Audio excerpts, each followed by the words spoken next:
Us. Oh, yeah. Are you sure we're live? Hello, welcome to AoS Wargamer. I'm your host, Rob, and I'm joined by Mr. Simon Speckles. Hi, Hello. Simon. How are you? I'm not bad. How are you, mate? Yeah, I'm great. Thanks very much for asking. You made it? Yeah, well, I am here. We're here at the Firestorm Games gaming event. It's lovely here. It's a balmy 32 degrees. Well, 32 degrees for him, but 8 for me. No, it's actually a really nice venue, Firestorm Games in Cardiff. We're here for the Six Nations. That's right, 6 different countries are battling out to be the best at all of Age of Sigmar. Simon, are you excited? Well, yes, when the Sixth Nation, also the home nation, all turn up. Yes, it's right. Team Wales have had a bit of a difficulty in turning up, whereas right in front of me are the elegant and lithe forms of Team England. I mean, they look beautiful. Yeah, So beautiful. Yeah, so serious, so serious. Now, I'm pretty certain. Now, welcome everyone, by the way. And if you've just joined us live, get ready for what's. There you go. There's the crew. I hope our audio is over this shot. I'm pretty certain it will be. Yeah. So the guys are ready to play, and we're going to start doing the draw process. So we'll go to our patented top-down camera at this stage. Yeah, there we go. There we go. And as you can see, Yeah. we've had Wow. Les. I mean, Les's a army has been beautiful put in picture of Les. first. No, you've cut to us. I mean, it might be Terry Pike, I think. Huh? Is that Terry Pike or Les? Yeah. It's Terry Pike. Ah, No, yeah. is it Terry? No, it's actually. I think what happened is when they get to a certain age, they kind of split, and then they become Les and Terry, and then that's how Facehammer. They all join from one face and just slightly just break off to become what they are. So that's why they're so good. You see, you think you're playing 4 people, you're actually playing 1. It's just a hive mind of people that split off. It's just a lot, yeah. But so Les is running Idneth Deepkin, a solid choice early. What do you think about that as a tactic? Having done all of the prep for the electronics, I literally don't have a fucking clue whether or not that's a good decision. But Team England are looking very serious. Russ Veal there looking very, very excited. Yes, Tony yeah. Moore. Tony Moore. I can he- see Tony Moore smile, so I know that 3 or 4 different. Oh, bit of wind, that's fine. Just a little bit of wind there. Don't worry, So he's not changed. He's still the same Tony we know and love. Yeah, Team Scotland looking really serious as well. They're looking for 400 years of vengeance in one AoS match. It's true, but there is one man with pink bunny ears at the same time. You can see possibly now. And if you look behind where the camera is, you can see a man jumping up and down. That man has officially lost to me, as well as the other man. He has. Yeah. Yeah, Morton in the Saurus Knight, hi Matty. So yeah, Idneth Deepkin have gone in. You can find the list all on the Honest Wargamer if you're interested. You're interested in finding them out? Yeah? Yeah. So, we've had an Idneth Deepkin deployment. What do you think about that? As you can see, team captain's looking very tense. There's Tony there on the right. There's some severe Oh, no, thoughts you on guys this, can't isn't see there? that. We'll swap it over. I mean, they are, between the two of them, they are really, really trying to work out their best decision. Oh, we've had a card go down. I think that's an official card. Oh, here's the matchups. We've got Skaven, Flesh Eater Courts as well for Team England. And we've... Oh, no, they've got... They've gone for Skaven of Flesh Eater Courts. That's Team Scotland. They've Team gone up England Team Scotland. has They've got... gone for Bone Splitters and an undecided card. Yeah, the whatever. white balance needs to be fixed on that. We're very, very sorry. We'll cut back to that. You guys will be able to see and try and make it out yourselves. I mean, I think that could be anyone right now. I don't think Tony in his face looks like he knows. I think that could be... Oh, it's Richie. Oh, so it's Richie from Just Play. Ah, okay. That's a beautiful picture of Richie. He's looking excited about it. Very excited. So it's Bone Splitters versus and Fire Slayers have been put in. 2 oddball picks. I actually really like the Bone Splitters choice. Yeah. Fire Slayers again. Really interesting seeing them in the team. Well, I mean, if the Bone Splitters list does go up against Skaven list, that could be quite controversial. Because Skaven are very good at taking down a lot of things with basically everything they've got, but can the Bone Splitters take on the Skaven? Can the Bone Splitters take on I mean, Skaven? it's quite a lot of shooting. Well, I don't know. So it's going to be the Eels. So deployed at first was Eels versus. Eels versus George Kane, wasn't it? Were put in first. Yeah. Yeah. Oh, although there seems to be a bit of a reshuffle, maybe. Yeah. Yeah. We're having some exciting technical issues here, which is really fun. Yeah. I mean, technical, you say, but it's also the card people. They've picked them all up and took them off. Who's your money on for the event speckles? I mean, Team England are going well. There's some really good players. I did play for Team Wales 2 years ago. Yeah, I was a Welshman, proud. Scotland are quite good. But I think maybe England is my top pick. England's your top pick? Yeah, I mean, Wow. I'd like Wales to win, but that would mean them turning up, all of them, for 2 days. And I just don't think I can bet the odds that high. I can't guarantee. I actually know that Darren went out last night with Team Scotland intentionally to get them all drunk before the event. Well, yeah, because I don't think many people know that when Darren plays, he's normally half drunk. He doesn't tend to play sober. That's why you don't tend to see him at clubs and stuff like that. When he's drunk, he's a machine. He is. He is an ultimate machine. I mean, I've seen him turn up Sunday morning looking like somebody's already been sick on his own face and still win games. He does really well with it. So you can see the team captains there alive. So Tony and so you've got Tom, the captain for the ETC team. He's helping Tom. He's their coach. He's their coach. So Tony's there taking some advice off him. And then deployed on the board. There we go. Here we go. We've seen Fire Slayers go up against Blades of Corn. So I think it's going to be Fire Slayers are going to play against Daughters of Cain, and then Blades of Corn are going to go up against Idneth Deepkin. Wow. Okay. Hello everyone on Twitch, by the way. Thank you for subscribing. Thank you for joining us. What are the armies? There are actually. So if you've just joined us, we got a bit quick into it. Effectively, what you're looking at is 6 nations are bringing an 8-man team, and then they battle it out in an 8-man team format. Yeah. So they decide on who. So it's a pairing setup for the game. So you basically have the first person puts 1 card down, and then they put 2 other ones down on either side, and then those 2 that are down can be chosen to go against. The last person down is playing the first one, if I remember. Yes. Yeah. So it is a little bit confusing. And here's a secret: when we played as Team Wales, every time we did the pairing was completely different. So I'm not sure all the teams are 100%. This is 3rd year, so maybe they know what they're doing. So in this situation, there you go. You've got Idneth Deepkin. But you're seeing this, aren't you? You're seeing the player captains. Yeah. Now we've got the cards up here. Yeah, we've got the cards up here as well. Yeah, we're excited. We've got things going. Hello, our dude. Scotland. So Scotty Jot wants Scotland to do well. What's everybody's thoughts in the chat? Who's going to take it home? Yeah, who is going to take it home? We're going to get some info from the table now. I mean, we do have a meta expert in the chat with the #1 Saurus player, so we shall see what's going on. What's his thoughts? The Saurus meta machine himself. Yeah, He's in the chat. I don't know what he thinks. So the card draw process. So like we said, it's going to be 8 teams they play up. So what happens is you put 1 card in. Not to interrupt. So somebody wants to know what teams are in there. So we maybe go right to the beginning. Right to the beginning. All right. The 6 nations are Wales, England. Yeah, Wales where we are. Yeah. Not really a Welsh team, but that's fine. Well, Yeah. And we've got England. England, the reigning champions, arguably some of the best looking men here, I mean, but some of them, shortest. So weird. Yeah. Then we've got Scotland. Scotland, yes, the absolutely fiercest group here. Yeah. I mean, I'm looking at a guy called Martin now, and he looks like he's about ready to flip tables. I mean, he looks poised. Well, it's a tense atmosphere. That's what's going on. He's poised to pounce on that table and just take on the cards and eat them. Then you've got Ireland. Yes. Well, Northern Ireland to be more specific. Yeah. As well as Southern Ireland. So it's a bit of Irish pride going on. I don't know if they're called Southern Well, Ireland, but that's fine. Well, I mean, it's north and south. Yeah, north and south. North and south. The north and south. So of Ireland. there's the wall and below the wall. Yeah. Yeah. And then you have Sweden, the forgotten one. You have Sweden, finally. The Vikings have took their boats. The Nordics. And the Nordics have So paddled their way interestingly, over here. for the past 2 years, Ireland have come last. Wow. And I think for the past 2 years, England have won. Yeah. I mean, they won the first year and second year. So they're the hot favourites. So this Yeah. first roundup, you're looking at what is going to be the hot favourites to play. Very exciting. Yeah. And you're going to get we're going to get the info from the table now. Oh, here we go. We've got some pairings set up now. Okay, sweet. There we go. Some more pairings for us there. Here we go. If we can make this a little bit wider, it could be a bit better. Just a smidge.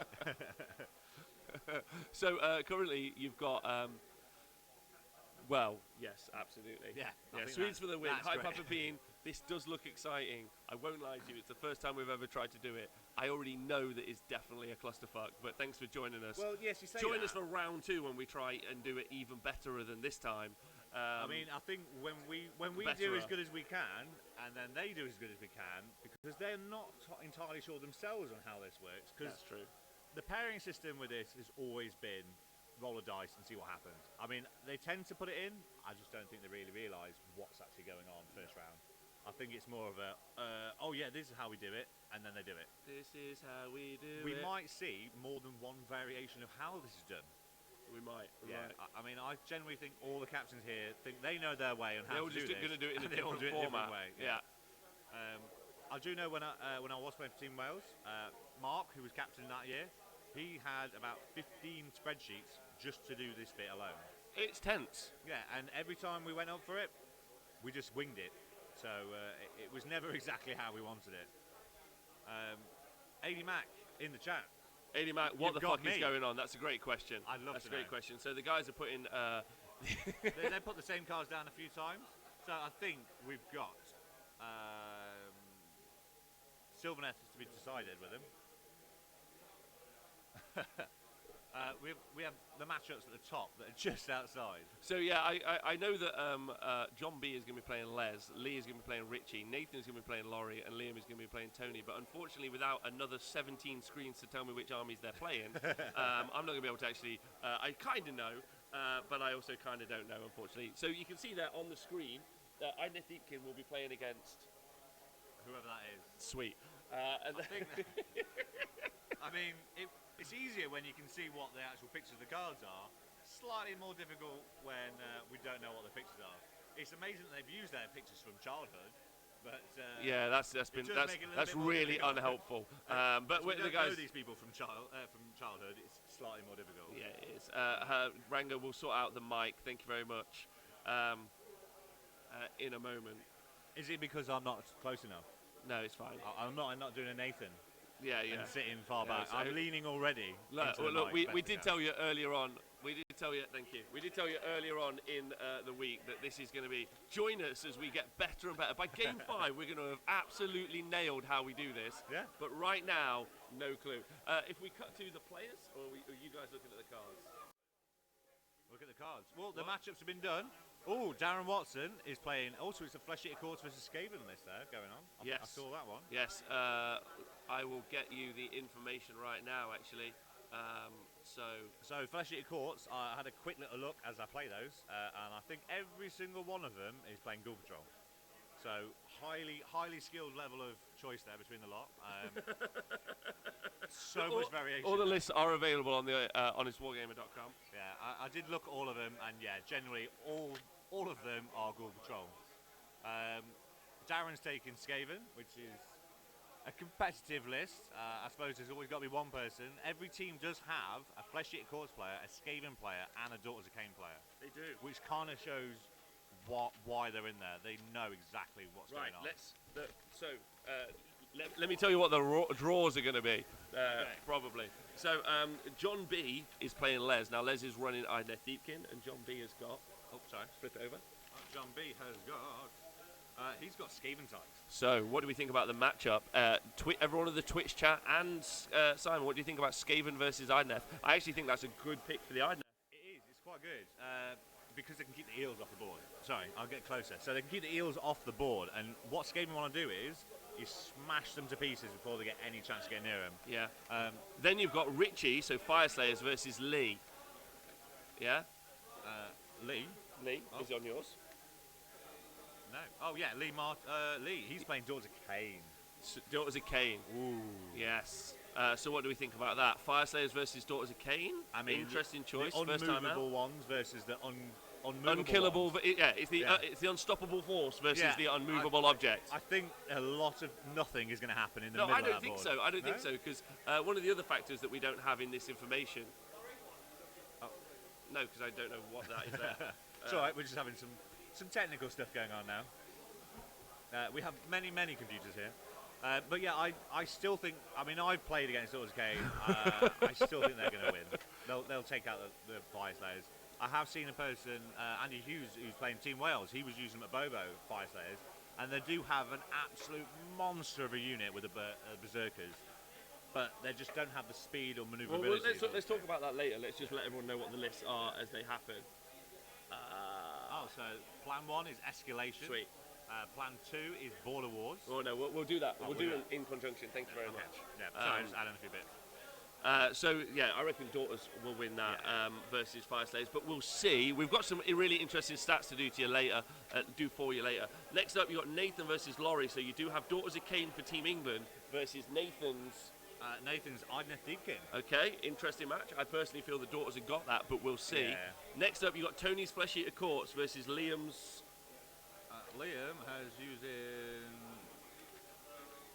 Oh, Liam Corn. Flesh Eater Courts was Corn. I think Flesh Eater Courts have got that myself. I mean, I don't know because I've played with my Flesh Eater Courts against this list. Potentially, this could smash it out. Absolutely could. So powerful. A couple of sixes and the whole game will change. The whole world could change. It really will. He's very strong. Next up, you've got James. James Tinsdale. He's playing Carriage on Overlords. He's up against Stu West. And Stu West. Well, James is in front of us. He seems very happy. Has he been thrown under the bus? He's against Stu. What's Stu got? Let's find out. The ultimate field for now. Sylvaneth. Carriage on Overlords versus Sylvaneth. That can go away. Thank you very much. Shooting into those woods. He's not looking great about shooting into woods. I think that could be a Sylvaneth win there. The ability to be able to just sit in those woods and then teleport in towards the KO and just smash them off. Yes. Yeah. So John is going to welcome everyone, by the way. I think you should be able to see us.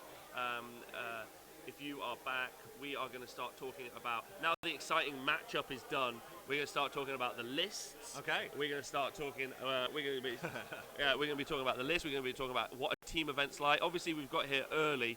We probably could have done hours of prep to prep you guys as what it's like to do a team event. And hopefully we'll get some wonderful people like Tom, the ETC team captain, or some other great people do some talking we'll to get let the us coaches know. on. But it's the coach will know what's going on. It's an interesting environment, right? It is. I've never been in an event where they have coaches. So each team has their own little coach that's come down to help assist.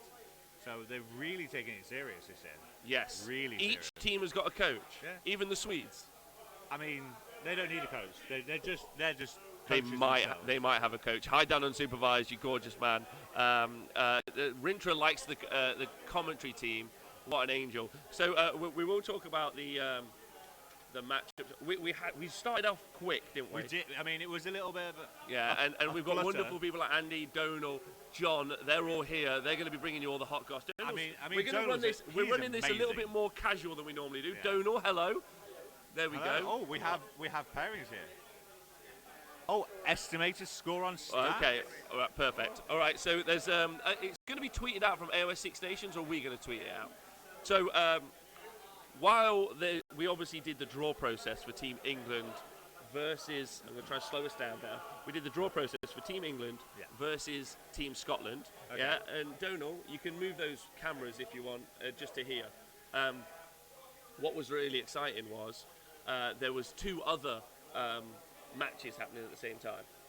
Yeah, so you got a round. Oh yeah. A round consists of 3 matches because there are 6 teams. Yeah. And then inside each match is 8 games. Yes. Round. Yes. We're in round 1. Round 1. Round 1. We just saw the draw for match 1, England versus Scotland. This is good. Yeah, and then they have 8 games. What's the chat thinking? Are we thinking England or Scotland? With those matchups, with that amazing amount of skill we just had at explaining who was playing who. What do you think? Team England have had already one of theirs thrown under the bus, so that's already potentially one loss. Yeah, so we'll talk about the scoring process in a moment, and we might even be able to get the Grot Terrorist on himself to do the scoring process and explain that to everybody. But the first thing that we're going to talk about is the predictive chances of so the estimated score on stats, right? So the way it works is you can cap.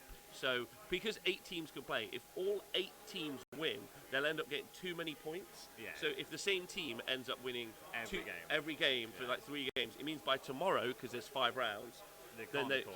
They can't be caught. Yeah. So what's happening is they get capped. Yeah.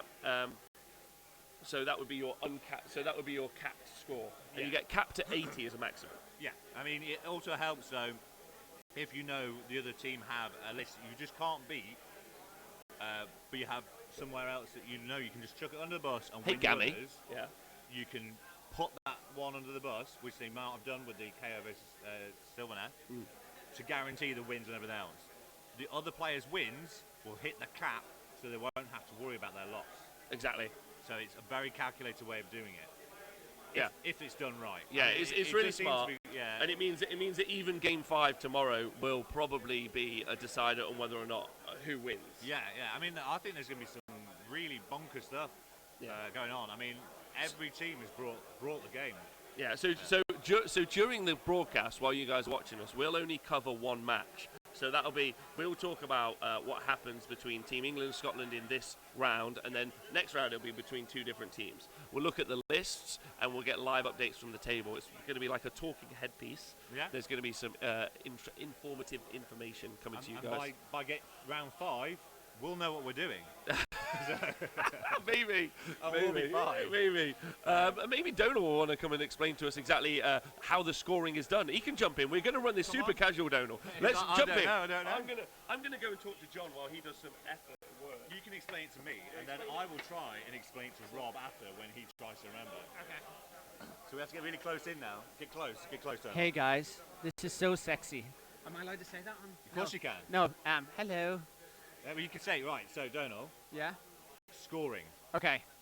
What other things are in there for scoring? I see there may be some hidden agendas. There are some hidden agendas. So, And how does that work? well, I'll start out. The scoring system per game Okay. is a 20-0 system. Okay.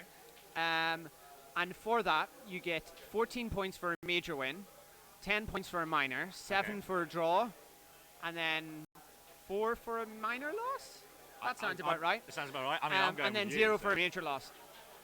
And then the other 6 points available are if you kill more than 1,000 of your opponent's army, That could be doable with quite a lot of these armies. if you deny your opponent getting 1,000 points, That could also be doable with some of these armies. and then you pick 2 hidden agendas before deployment.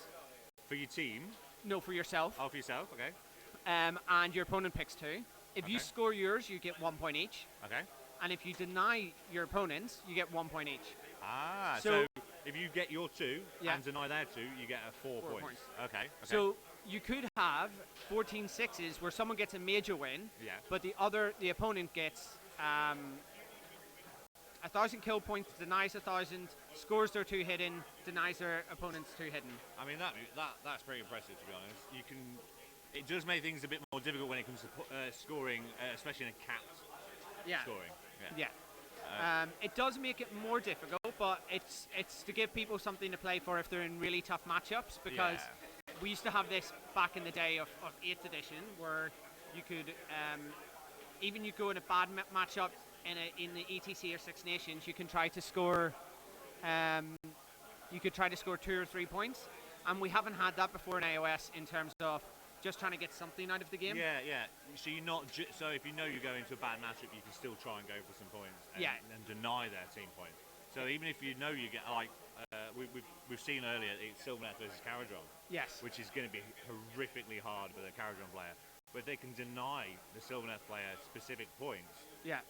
it's really going to hinder the other team. Yeah, so I think even in that you might be looking at the hidden agendas that allow you to jump off the board or deny 1,000 kill points just by hiding behind, because even though the Sylvaneth are going to score the objectives, you could actually still quite easily deny your opponent. Exactly. So I mean, you could work out. So if you were to lose the match on a minor loss, you get 4 points. Yes. Right?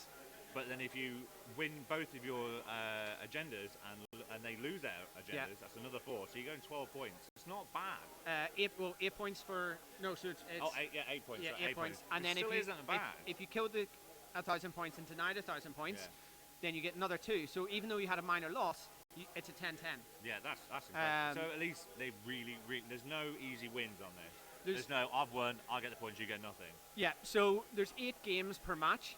so per country facing off. Yeah. So the most a team could score is 160 points. Okay. But because we don't want one team to just run away with it, Yeah. we cap it as well. Okay, So the what's most it capped at? it's capped at 100, Okay. and it's also on the downside capped at 60. So Ah. that way it's going to stay relatively tight throughout the whole entire tournament. Yeah. I mean, the team could go in and lose all their matches and all their hidden agendas and still get 60 points. Exactly, and Yeah. it just means that if you have a bad round one, you're still in it. Yeah. And so your first tiebreaker is uncapped Okay. Yeah. or head to head.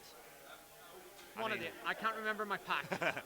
This is the man who wrote the pack. Yeah, so I mean, I think the first tiebreaker is head to head, and then the second tiebreaker is uncapped. okay. But whatever, the pack's online. Check out AoS 6 to figure that out and let us know. I mean, who's your money on for winning? Are you going to go with the England team?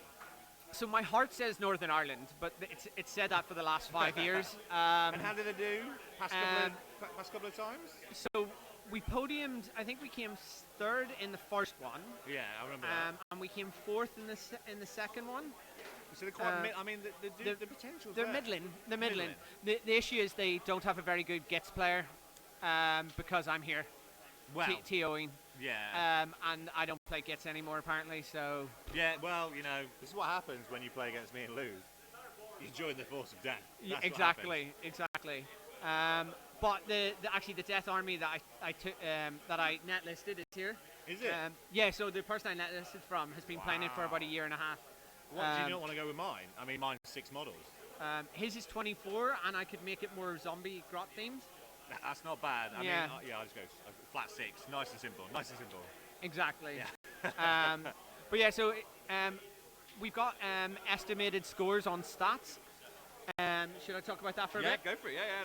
Let's see the stats. Cool. So I don't know how we're gonna share this because you guys have so many. I don't think we're going to share it just yet. Yeah. I think we're just going to read it off. So what we've I done mean- is we've taken faction win percentages and player win percentages. We unfortunately don't have the faction versus faction, which would be super interesting. It would be good. But I mean, I Um, think here, especially in a team event, and with a lot of these players that I know, I think knowing their own ability as a Pokemon stat, like a level 200 Charizard, would be quite cool. Yeah, so we took the average of player stats, or player win rates, and faction win rates to put an overall win rate by player. Yeah. So it's an And- overall level for me. Exactly. Yeah. So So now that we've got all the pairings done, we're able to plug that into our machine. And it's not LLV. He's not here with us this time. He's but not. he He's gonna has- join he for has game helped 3. a lot though. he has, as he always does. But he's going to, or we plugged in those numbers after the pairings, and then it gives an estimated score based on the stats. pairings that round. Yeah. So according to this, England's going to top the round. Wow. 94. I suspect that might be higher. Do you think? But maybe, I don't know. I mean- Scotland's quite a good team. Yeah, they're not to be underestimated. They're not. And then in second place, we're expecting Republic of Ireland at 90 or 89 points, which seems way too high. But they are playing Team Wales, and Team Wales had a dropout today. Yes. And yes. so the coach from Republic of Ireland, who didn't get on the Republic of Ireland team, So not quite good enough to be on the team. yeah, is playing against a Night Hunt or Death List? Death List by the looks. Who's he playing? He's playing Nathan. The Death List. Yeah. Yeah. Death- Rob is raring to go, so I'm going to step away. Yeah. He's prepped. Rob's feeling better now. I think it's a little bit warm this morning in here for Rob. He's not used to this heat, even with the air conditioning unit sat next to us. And just so you know, Gary, I saw in your chat, we're not actually covering an actual table. So today's going to be follow-ups from Donal, letting us know how it's going between the two teams, along with the stats and the rundowns and our estimations on what's actually going to be happening between the two teams and who's winning.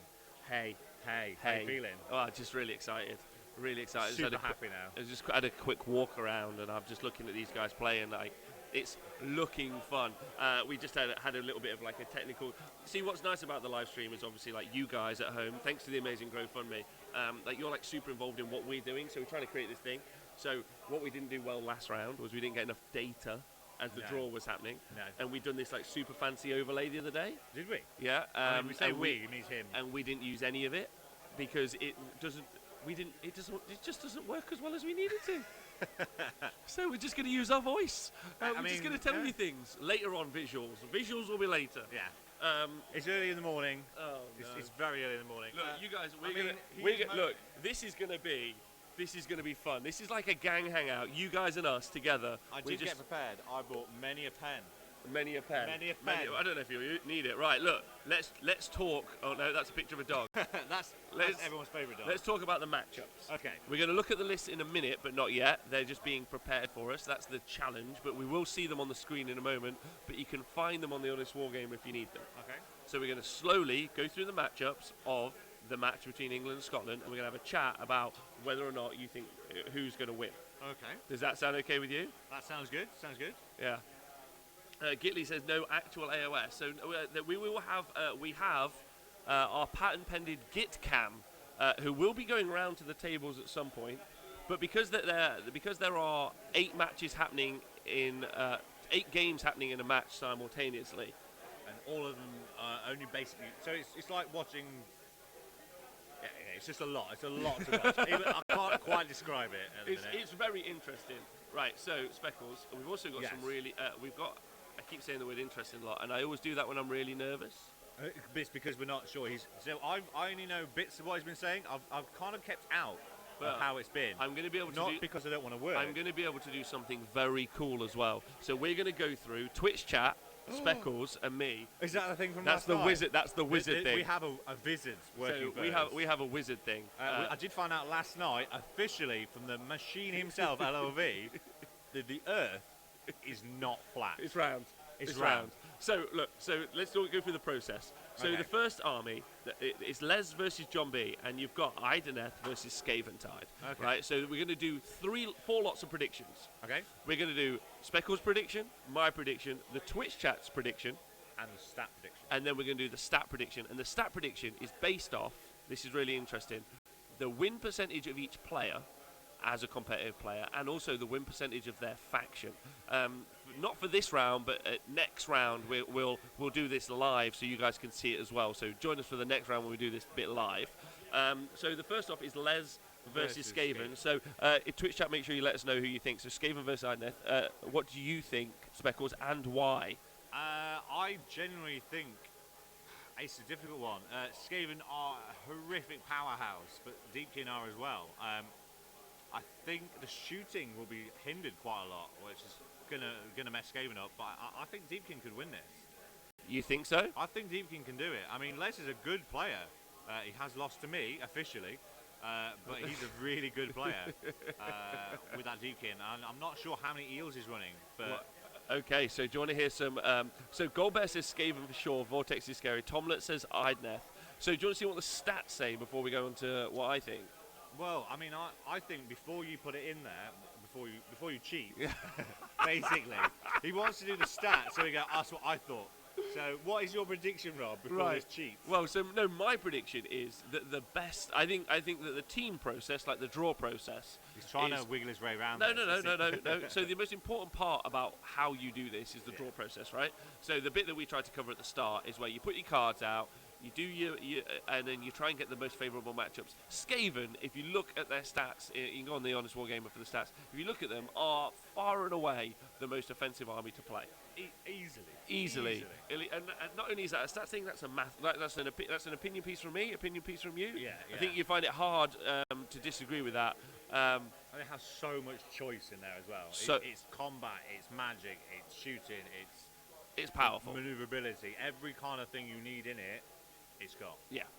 So for me, but if I was to go right, I'm going to go to the shop and get an army to try to beat Skaven. It will probably be the Ideneth Deepkin, as Yeah. they are in their current form, which Yeah. competitively, as is Les's list, is all of the eels. So the Achillean King, loads of more Sargard. And the reason is because they can start off the board, Yeah. they've got a fairly low drop, Yeah. and they're able to alpha. And also, what's important is they can jump screens, because Skaven have access to this incredible screen in their battle line that they just don't give a fuck about. Yeah. And then their counter attack is devastating. Yeah, I mean, I just mentioned earlier, Also, say, I mean, I don't know what the Skaven team's got, but it's got any warp lightning cannons that normally pop off heroes, which are devastating.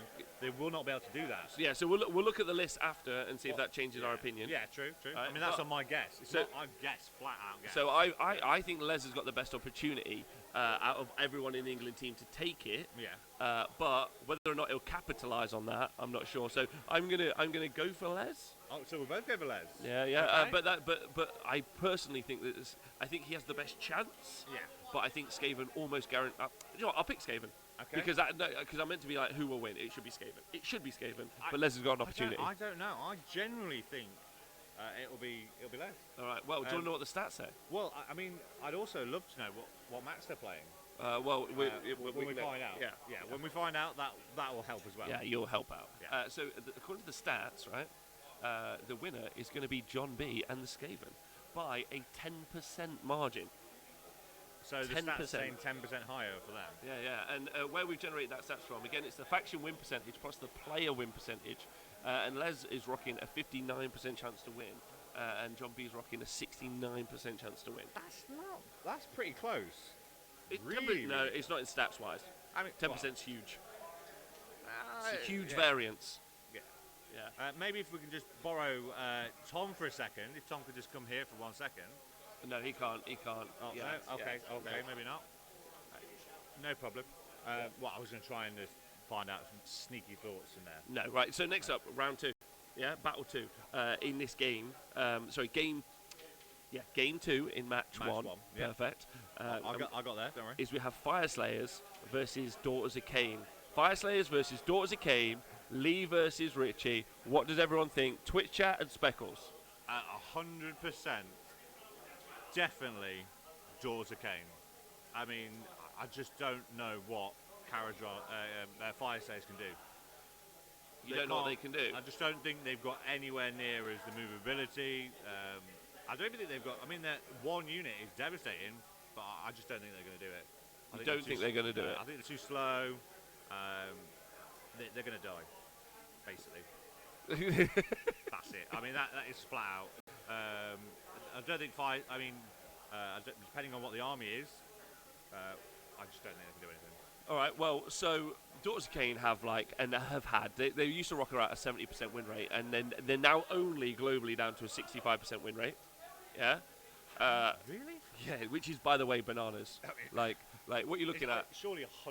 No, anything between 45 and 55% is like variance. That's how Goldilocks Is it only changed. gone down because of one specific person? No, it's gone down because a couple of people, but everyone else has kept it high. In the chat, Daughters all the way.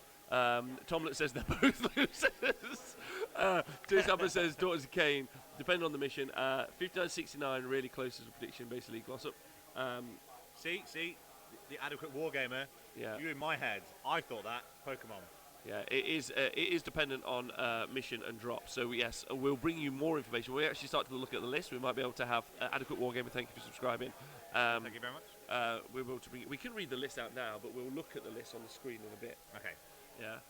Should we just take our time? Let's take our time. Let's take our time. It's Let's very take our early. time. We're learning. They're So still setting up. would you guys, instead of us rifling through them all and the matchups, would you guys prefer if we went through I think probably better to go through the lists while we talk about the predictions? Probably. Okay. Yeah. All right. So we will find out. We'll find out the missions for all the matches as well. Yeah. Yeah. As soon as possible. Would be sweet. Little quick look. The We'll missions find out. for the matches. We'll look to our data team. They're gorgeous, and between them, they've got a whole head of hair. I mean, yeah. Yeah. All three of us. Karchev. So we'll go through the list, right? So Richie is rocking. I'll read Richie's list. You ready? Okay. Yeah. He's got Hermdar. He's got Rune Smiter on Magmadroth, an Auric Rune Master, a Battlesmith, Rune Father on Magmadroth, 30 Hearthguard Berserkers, 10 Volkite Berserkers, 10 more Volkite Berserkers, and 5 Auric Hearthguard, and you got Lords of the Lodge. So the way this army works is it pops up near an objective. Okay. It's immune to battle shock. It can pile in and attack twice, and pile and attack in the hero phase. Yeah. Once per battle, it can have a 3-up reroll in 1's save on that block of 30. Wow. Can they not go lower if they're on terrain as well? If they're on terrain, yeah. But I doubt that will happen. Yeah. And then they can also, like I said, pile and attack twice. They've all got broad axes. You can also pile and attack in the hero phase, immune to battle shock, at 60 wounds with a 4-up ignore save. So effectively 120 wounds immune to battle shock. I mean, yeah, and you got to think of the runes they can do as well. Sure, add an extra rend in there maybe as well, is it? Or is that makes the save up? I can't Save remember. up. Yeah. Ace Tricks, thanks for subscribing. It's good, but he's basically got the whole army is running around that one big block of 30. He does. And it's just not fast enough. Daughters of Cain are just everywhere all the time. And they've got... and you've got the Daughters of Cain list. By the way, the Daughters of Cain list is just going to be the Daughters of Cain. The Daughters of Cain, yeah. So it's the Daughters of Cain, a.k.a. Hagnar.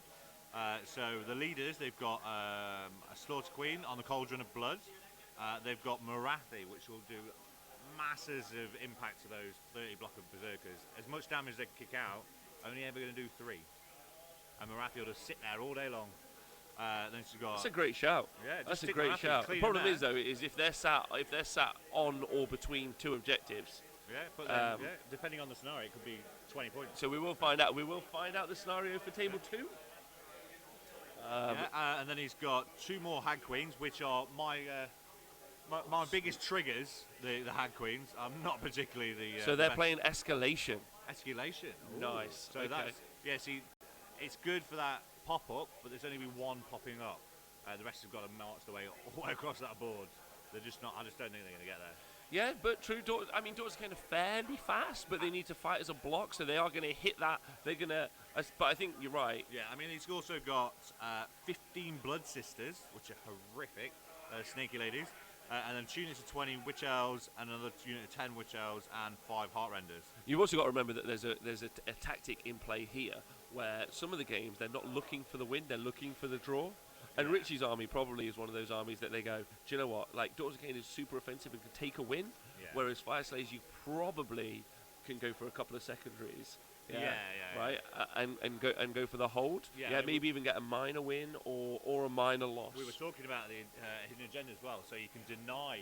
So if you deny a player from getting 1,000 points, 1,000 kill points, you get a point and 2 points. Because if you deny them 1,000 kill points, and you save 1,000 kill points, that's 2 points. And killing through half of this Fire Slayers is going to be horrific. It's also going to be difficult though with Daughters of Cain, with a 5-up, 5-up rerollable. So I generally think, I mean, I've never done well against Daughters of Cain. I just think no one ever does. Very few have. Yeah, very few have. Especially with I mean, it doesn't have any range in the Daughters of Cain, bar the Heart Renders. So you're not going to be able to pick the hags off too well. No. For me, so your prediction is, again, so now we know it's Escalation and we know it's Fire Slayers versus Daughters of Cain and we know the lists. I mean, I was kind of always Daughters of Cain just for being on the board, really. Right, okay. It's just turn up, there's a Hag Queen, so that wins. That's kind of my love of pure hatred to the Hag Queens. Right, okay. For being 60 points. I personally am going to go for Daughters of Cain, but I think what Team England there is looking to do is take either a minor loss or do some objective grabbing, realistically. Secondaries, sorry. Secondaries. Yeah. But the stats say that it is going to be a flat win for Lee of Daughters of Cain. So that's what the stats machine say. Yeah. There we go. Stonehero says Marathi can also snipe out the Fire Slayers heroes and take away the 4+ after saves, which is true, but there is quite a few heroes. He's got a Rune Smiter on Magma Droth, a Rune Master, a Battlesmith, and another Rune Father on Magma Droth. So actually putting a bunch of wounds on those Magma Droths to make sure that it's a little bit hard to do that. I mean, being able to be immune to Battle Shock against Daughters of Cain is also going to be really good. Yeah. Because they will kick out hundreds of attacks. You guaranteed to keep that. Like Ranga is saying in the chat, England do have a choice of the first turn. They can pop up and just hold on, which I agree. Morning, Luvo.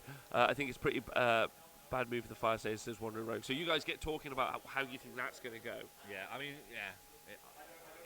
to me, it's going to be horrifically powerful. Okay, so we've actually seen some classic play from Team England, slow playing on one of the tables.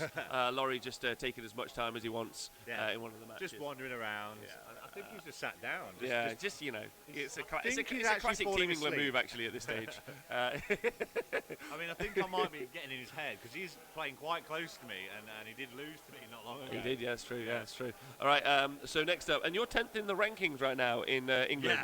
Yeah, you're the 10th best player in Age of Sigmar in the country according to the rankings. That shows how mental the rankings are right It now. does. It to does. put It me does also anywhere show you near how that. strong flesh eater courts are. Ridiculously too strong. I tried. Yeah. So next up, you've got the scenario is Border War. Okay. One of my preferred scenarios. And you've got Daughters of Cain, the man we just talked about, Laurie himself, with the same list we just spoke about, unless Yeah. it's any different. I'll double check. Should we check to see? You check. It's on It's your piece. Hagnar, Slaughter Queen and Cauldron of Blood, Marathi, Bloodrat Medusa, 2 more Hag Queens. It's got a Medusa in it. All right, 2 units of 30 Witch Elves, 10 Witch Elves, 2 units of Life Takers, and the Cauldron Guard. Slightly different, Yeah. but Versus, still basically the same. and he is up against Nathan with his Deepkin, and you've got the list. Yeah, right? so he's got a lot of eels. So he's got the Chidecaster, a Soul Render, Soul Scryer, 4 units of 10 Namati Thralls, and 2 units of 9 eels, and the Namati Corp. Now the Namati Corp is really good. Yeah. It brings back a lot more models than you expect, but I just don't think they do too well against Daughters of Cain. The Mighty Thralls are solid, I think. They're very powerful, but I think Deepkin do really well if they can pop off a fair few mortal wounds, then they don't have that 5 reroll mortal wound save that Daughters of Cain have. Agreed. And because of the sheer amount of models, I mean, there's 2 units at 30, so I think they're going to be able to block a lot of things up. So they're not going to get the eels into where they want them. No. They're going to hit the wall and then die. Agreed. Right, so in the Twitch chat, let us know who you think is going to take this. So Metal Mutant thinks Deepkin. Yeah. Against Daughters of Cain. Well, fair dues. Yeah? It could do it, but I just don't think this is going to be a good matchup. They do have Quicksilver swords. The as a racist spell, swords. which can maybe get through to the hags. Maybe. I've done it once, but then unfortunately only killed 1 and then to have 3. Yeah. So it's not a great. So follow up. So to talk about so we've done the Laurie's list. Have we talked about the Deepkin list? Yeah, I was just reading the whole lot out, but I'll do it again. I'm so sorry. It's fine. Concentrating on 4 different things. Hello. So he's got the Tidecaster, the Soul Render, the Soul Scryer, 4 units of 10, Marty Thrall. Oh no, sorry. Oh yeah, you said wrong. this. So it's 2 Thralls, 2 Reavers. So he's got a bit of shooting. So if we can get the Reavers near him, they can do quite a lot of shots. I think it's 4 shots if they can get close enough. So they could potentially try and take out those hags. Okay. All right.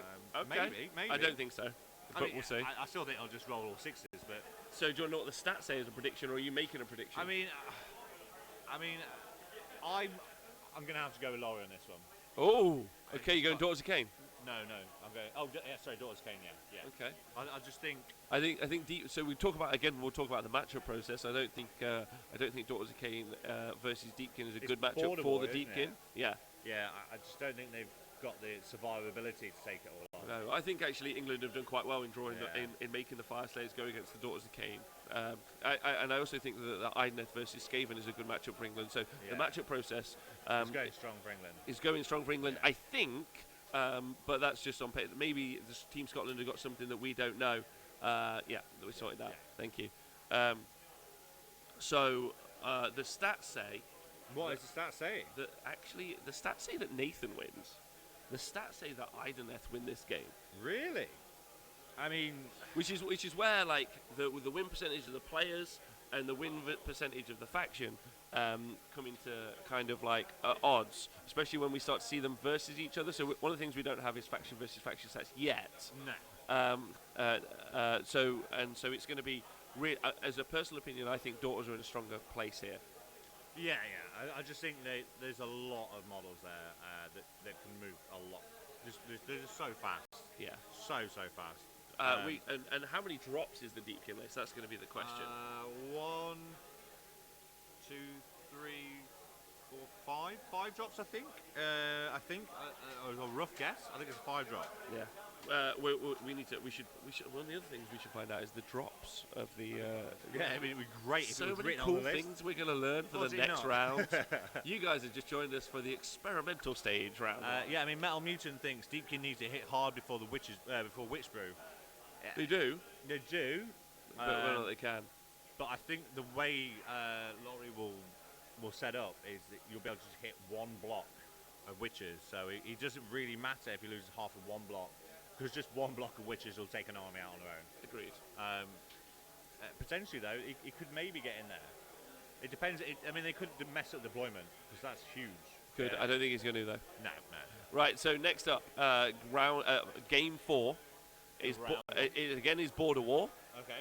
And you've got Flesh Eater Courts Ooh. by Tony Moore, the man who's on a quest himself Yeah. to learn what it's like to love and feel again. I mean, he's a narrative player now. He's very narrative. He Very, is. very narrative. I mean, I think a little bit of weird look over than that. He is a narrative player. He's I been mean- playing that army since it came out. He's Before. got, yeah, I Yeah. know, yeah, absolutely. And the fact, a little bit weird, so for Bobo, Yeah. the only 2 people who took display boards were myself and Tony, and we were both Flesh Eater Court players. So a narrative Flesh Eater Courts player. He's also learned calligraphy just so he can write the stories about each of his heroes. There you go. You can't really argue with that. Hi, Hypnocracken. We'll read his list in a minute. He's against Liam with his Khorne force. Ooh, okay. And I just did see that Ranga's really excited that Scotland's Khorne player is taking the Dark Feast. So let's talk about those lists for a minute. So I'll talk about Flesh Eater Courts. This is the captain, so Okay. he hopefully won't lose. It's basically me versus Laurie from Bobo. Yeah, exactly. So he should win this. Yeah, Mr. Lee, hello. And the narrative of FEC is winning. So Flesh Eater Courts on Border War versus Khorne. Who's your money on? Tony Moore's army is apparently, there you go, an Arc Regent on. You can see it on the list there. Arc Regent, Abhorrent Arc Regent, monstrous figure, and Abhorrent Ghoul King on Royal Terror Guys. And Abhorrent Ghoul King on Royal Zombie Dragon, which we talked about last night, I still don't get. So basically, the Royal Zombie Dragon, it's got 2 little unique things. So everyone likes the reroll hits from them all, which we all know that Feck does with the Terror Guys. So the Zombie Dragon has a bubble of 16 inches. Every model within range, once you cast that spell of that Zombie Dragon, gets to reroll all wounds, which can be devastating. It also has a shooting attack that can be an auto hit. So Zombie Dragon, if you can shoot a unit above that has more than 6 models, is auto hit. And it's -3 rend and d6 damage. All right, okay. And I don't rate it. well, it can also summon a Courtier. I don't rate it. Really, really good. I don't rate it. No, I think But they're good. to be fair, he's been smashing face all day long, so he's probably right and I'm probably wrong. Then he's got that's got the Doppelganger cloak. Yeah. It's got Razor Claws as Spectral Host, so that's going to be able to run in charge or cast run in charge on someone. Yeah.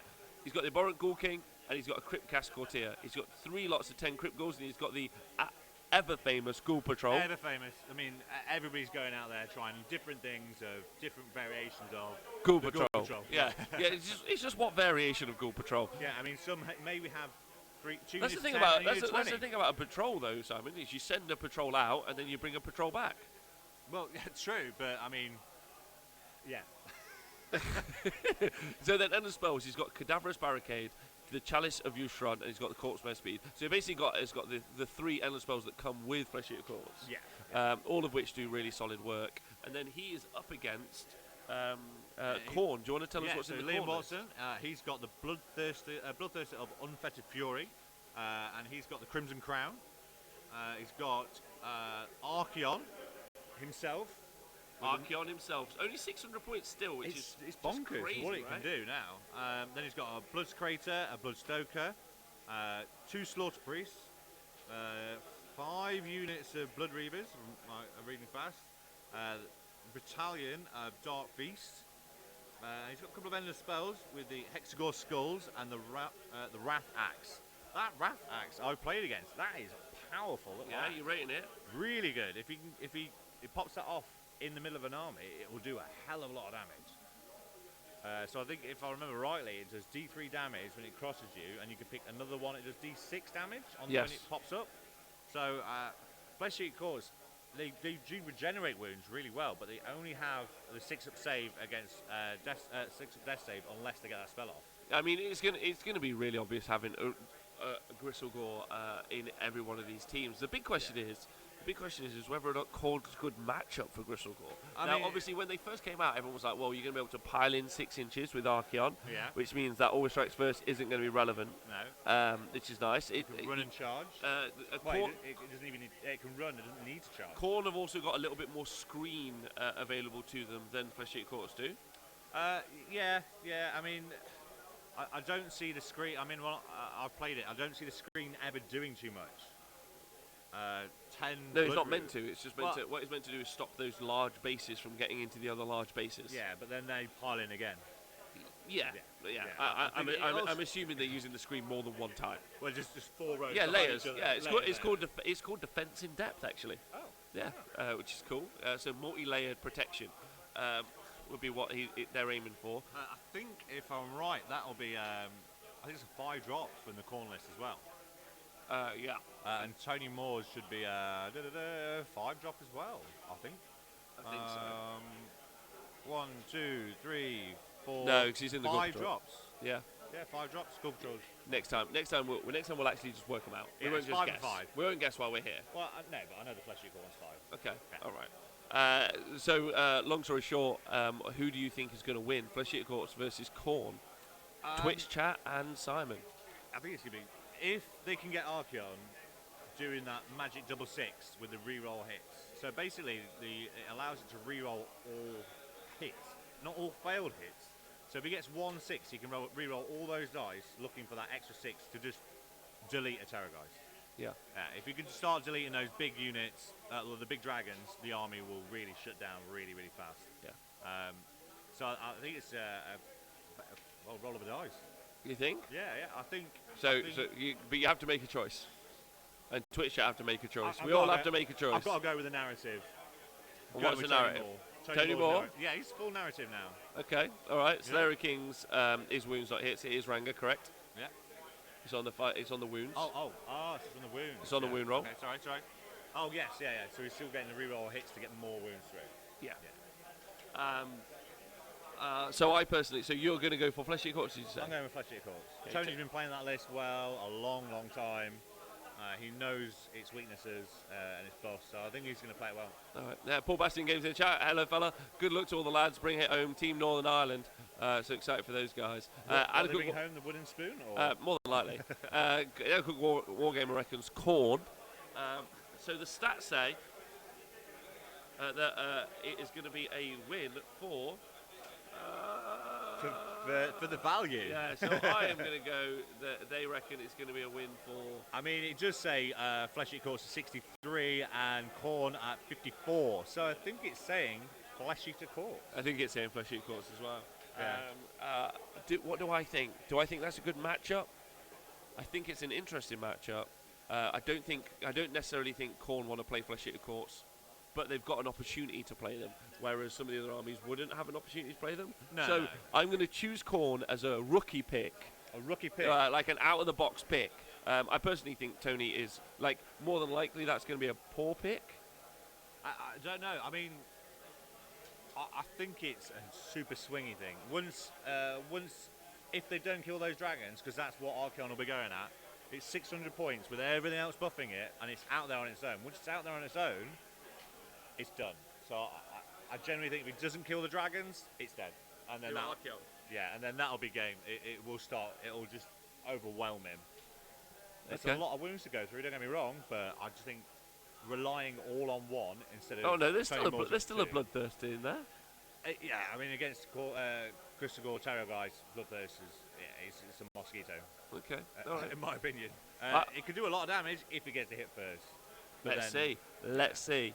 And they'll be playing Border War as well, so don't forget it's all about the scenario as always. And having the Ghoul Patrol to pop on from all angles at turn 1 will allow it, so it will force him to remember that it's coming on from all over. So Yes. he'll have to spread, and I don't think that's what Khorne want to do. No, I don't. Not at all. No. Right. Okay. So game 5 in match 1 is 3 places of power. Yeah, and you've got Mr. Rustveal with his Legion of Sacrament. Okay. And he's going to be playing John C. with his. That looks like Shrenoble. His Caradron Overlords. Okay. Yeah. Yeah. So, that's a difficult matchup. who do you think that's a difficult matchup for? I mean, I don't know. I think that's difficult either side, to be honest. It can't be Well, true. no, it can. I don't think that's. Hello, I'm Simon. I actually think that both players are in a tough spot. Well, I don't know how they would ever compete with each other. I think. Well, yeah, roll dice. Well, just roll a dice. Roll some dice. Just roll a dice. Are you calling it as a 50-50? Yeah. it's because if Tony. Oh, I'm enjoying this with you so much. If this Russ is really can get fun. that minuses to hit, they'll stop the shooting, and then Karajan can't do. Right, let's look at the list, and we'll let you guys decide. Yeah, I unlike know Simon, bits. who apparently is just I know sat bits on on the these fence. lists. He's I know just bits sat on on the these fence emotionally about this one. All right, okay.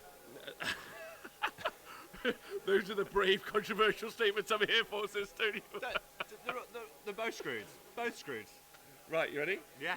Right, Russ feels this. Legion Sacrament, and he's got the Archon the Black, the Mortarch Sacrament. Best one.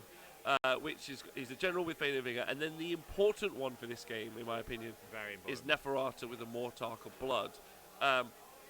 400 points, wow, of our transfers. Then you've got Vampire Lord and Zombie Dragon, who's ethereal, and it's got the Amulet as always, and then, sorry, the Shield and Chalice. It's got a Necromancer, it's got 3 units of 5 Direwolves, sorry, and then it's got 9 Spirit Hosts and the Geminids of Ulguish. So I'm going to quickly talk to you about how that'll work. So and then he's started 150 command points down. So he's starting with 3 command points. So this is very much something that Dave Kane used to run. Andy Hughes has been running it quite competitively for a while as well. Similar to this. So what it does is it uses the command points. So on Russ's first turn, he's going to have 4 command points. He can activate Neferata's command ability twice. And then what's going to be able to happen? What's happened is every unit within 15 inches is -2 to hit. Yeah. Which is huge. Massive. Absolutely huge. However, that's if you're inside that 15-inch bubble. The KO can be outside of that 15-inch bubble, so they can just drop down and nuke. But will he have the opportunity to do so? And the 9 Spirit Hosts, they're efficient for mortal wounds on 6s. So they're 5 attacks each and they hit on 5s. Yeah.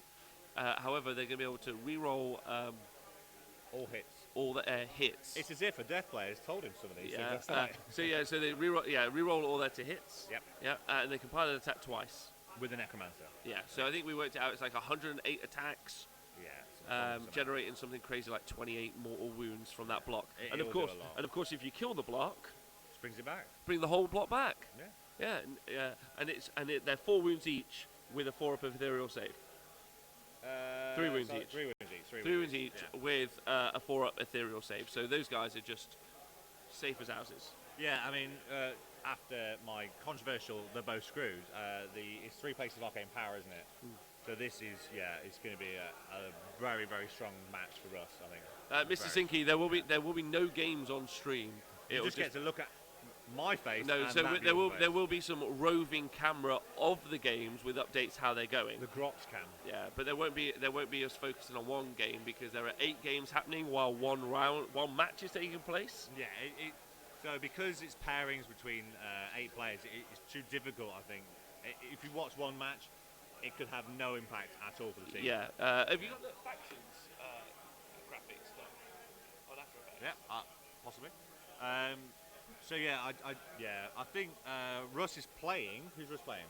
Oh, what? He's got John Craig with a Caradron. Yes, he does. Tell us what's on that list. So it's Barrack Zilfin. He's got an Ether Chemist, a Knight Zeros, Knight Incanter, 2 units of 10 Arcanauts, with Skyhooks, 10 Arcanauts with 3 light Skyhooks, 9 Engine Riggers, another 9 Engine Riggers, and then an Ironclad. He does have an out the box endless spell of the Dias Arcanum. Okay. All right. Which I've never seen used. Yeah, absolutely. I'm gonna just quickly do this thing where what I do is I talk into the mic, but really I'm talking to John, and I say, John, I wonder if the guys are going to be ready for a roving cam soon. But really, I normally would say that like soon we'll be going to a roving cam, then they'll prep. Well, so it's the 1-drop list, right? Yes. It will outdrop it, which would be great, but I think It's fine. I just think having an ethereal zombie dragon, and if they can't kill Neferata, it's gonna be almost unstoppable in this scenario. I think. Yeah. Yeah. I think Russ is going to play this well. I think the issue is you drop down to kill Neferata, and you don't have the output to then deal with the 9 spirit hosts. No, or the dragon, or arcane spells. And they don't have the screens really either. No. If only they could ally in some arc regents. Yeah, just chuck out another 40 ghouls. Yeah. So I personally, the lists are all available, by the way, on thehonestwargamer.com. If you just type in 6 Nations. Do you not do www. No. But yeah, I think it's on the events tab. It's on the events tab. Yeah. What's the chat thinking? I mean, I've swung my vote now. I've put my foot down. Russ for the win. Russ finally for the win. Now I remember the scenario. Yeah. There's a link in the chat there if you guys want to follow it to find out the rules. Adequate Wargamer says, breaking news, Honest Wargamer provides the best event coverage by not showing any games. It's a bold move, Cotton. We're trying. Yeah, we'll see if it plays off. So, Kharadron Overlords versus Legion of Sacrament. Yeah? Yeah, that's Legion of Sacrament, not Legion of Death. Sacrament, yeah. Who do you think is going to win? Russ, 100%. So Legion of Sacrament. Legion of Sacrament. That's not the question. That's not who. Legion of Sacrament will win this. All right, nice with Russ. Yes. And Ragnar reckons agrees with that as well. Yeah. Legion Metal Mutants is about that too. I'm going to find out what the stats say. Why do you think Russ is going to win? I just think there's too many things for the Kharadron to have to take out. And once they're down, they're down. I don't really understand why he's got the Knight Incantor on the disc. I mean, giving it an extra bit of save while it's sat there is not going to do too much against the mortal wounds of those spirit hosts. I think this is definitely going to be... it's too much for the Kharadron to take on. They can't kill all this. Okay. Not a chance. Mr. Zinky says, I'm playing against John. He's a very intelligent player. Think he could swing it. Well, there we go. That's some good info. Oh. That's some good info. I mean, yeah, unfortunately, I don't know John, but yeah, if he's a good player, it could change. But yeah, Russ is a good player with an army that's specifically picked for this kind of scenario. Yeah, absolutely. The stats say that Russ wins this one. By how much? Huh? By how much? Oh, by 15%. Yeah, see, I mean, having so much ethereal, having more survival heroes in this scenario, it works. It does. Yeah, it really, really works. It does. It does. All right. Metal Mutants is happy that he's pulled that there. My vote is Kharadron. Really? I just want to see, like, you going for the underdog? I'm going for the underdog, I reckon. But maybe that might be my style. I thought that's what you'd be here for. Well, okay, yeah. I would, but unfortunately, then I like death too much, and I've been shot off by KO far too many times. Yeah. So I kind of want to see them lose anyway. I don't know. I thought you'd pick the plucky guys, and I would have to be the serious analyst. But you seem to have gone all serious. No, don't worry. The Earth is round now. Anything can happen. Yeah, okay. Earth Studios says Kharadron list doesn't have enough shooting or weight of dice to take out Spirit Hosts. No. Relies on a lot of rend, which will mostly be wasted. It will, especially against the Spirit Host. And again, he doesn't have any screen to block it out. No. And as stated, they are playing the scenario of three places of power. Yeah. So. Yeah, ethereal zombie dragon in 3 places of power. Sits there, scratching its tail. Yeah, the zombie dragon actually is the swing factor, right? Yeah, 'cause you just can't do anything to it. No, and then it'll whack out all the spirit hosts with a necromancer sat in the middle of it, maybe, for the other one. Yeah. All right. So then, the next matchup. Okay. You ready? We have... I'm so sad that we don't have the cool matchup overlay. It should be there. It will be there eventually. Oh, okay. So the next one we have Kharadron Overlords again. Again? Okay. Yes, but this time against Sylvaneth. Oh! 3 people. Yeah. So the guns. Kharadron Overlords are made by James Tinsdale. Yeah. Has he been thrown under the bus? That's what he's asking himself. He did look at us earlier like he was about to cry. He did not look happy about that matchup, did he really? Yeah. So he's got the classic Aether Chemist, 2 units of 10 Arcanaut Company, a 20 Arcanaut Company, 600 riggers, 1200 riggers, and the Arcanaut Ironclad. He's dropped a command point as well, and he's Barrick Ziflin. So the old shoot list. Yeah. Yeah. That would be cool. Yeah. That would be cool. So we are We'll come back to that. We'll redo this. I think this is probably going to... No, this is great. We are going to go to our infield reporter, the Grot Terrorist himself, his cameraman, yeah, and they're going to take us round the hall. Let's see what we can do. Let's just say yes. There's a little red light, so that's a yes.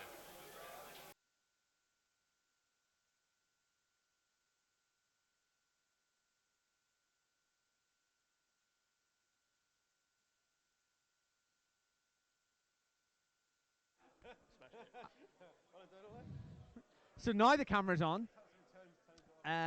So we have Laurie with Daughters of Cain against Deepkin. So Laurie went in hard turn 1 with Marathi. Was that a mistake? Probably. I'm a mistake? That's accurate as well. I've just had a Facebook conversation with my father about I was a mistake. That's not relevant for the game. He denied it, then he admitted that he said it. So, you know, I'm broken. That's fine. Anyway, so we're going to see the Eels going in hard. Who has Blessing of Cain up? So okay, so that's always a good decision. But we're gonna see what's going on. This, however, looks just a little bit. So I think turn 2 or turn 3 here is going to be more exciting.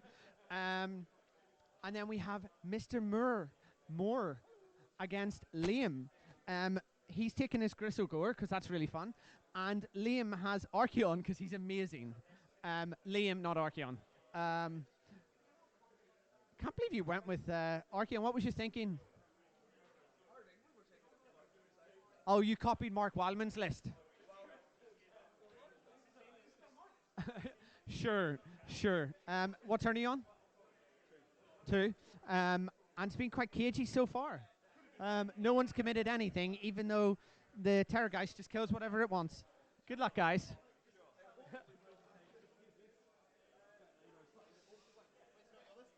Okay, so now we're moving on to, what was this objective? Border escalation. So it's escalation. That was Border War, by the way, all those tables. So we have Deepkin versus Skaven. We're seeing some charges being rolled. Looks like they got in against some clan rats. I can never tell. I can never tell what Skaven are. And have you cast the Warp Lightning Vortex yet? I haven't had a turn yet. Okay, so this is Les really going deep. Deepkin. Excellent. So that's Les's turn 1. Should we... Is this going to stretch? Let's see how this goes. Speckles is looking all by himself and bored. We just need to be a little bit careful here. Okay, so we have Richie, the Grot Betrayer, or apparently the best Gits player in the world. I mean, were you the first person to win 5 games with Gloomspike Gits? No, because I was, but whatever. Whatever, sure. So we have Fire Slayers against the Daughters of Cain. Are you running Hagnar or... okay, cool. And this is escalation, so it's been quite a cagey turn 1. Is this turn 2 or turn? This is turn 2. How many wounds has Marathi taken? So she's going to be there for a while, forever. And are you within 6 of the objectives? He will be. Excellent. So who's going to score this turn? Richie. Interesting. We'll try to sort out so the camera shows that table a bit better next. This is our first time doing it, and I really don't know what I'm talking about. So we're going off to the Scottish team captain, Mike, who is playing Byron. So Byron has his Cunning Rock. Cunning Rock being the most... yeah. So Byron had a watermelon. Pardon? Okay, it's blood. So it is Blood and Glory, just a heads up. Byron has had a watermelon for breakfast, so he's feeling good. Mike, what did you have for breakfast? What did you have for breakfast? I had a chocolate croissant and some kind of fish. So he had a chocolate croissant and pastry. My vote is on the watermelon guy. How's the game going so far? And is that a fun gaming experience? That's fair. And you didn't think that maybe you should put less things in the sky?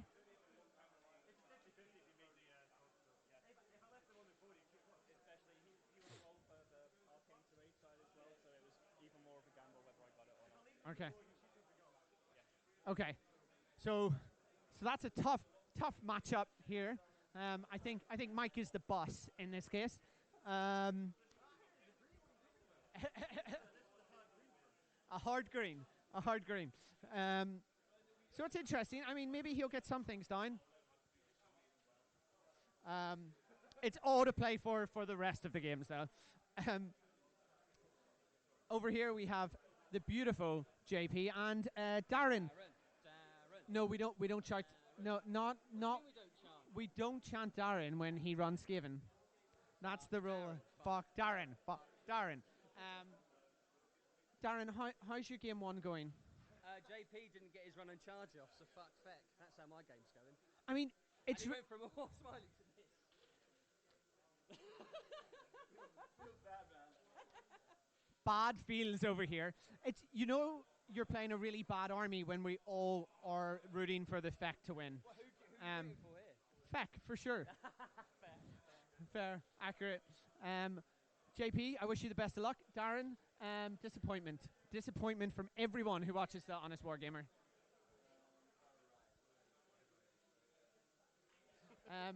So this is our final set of games, which are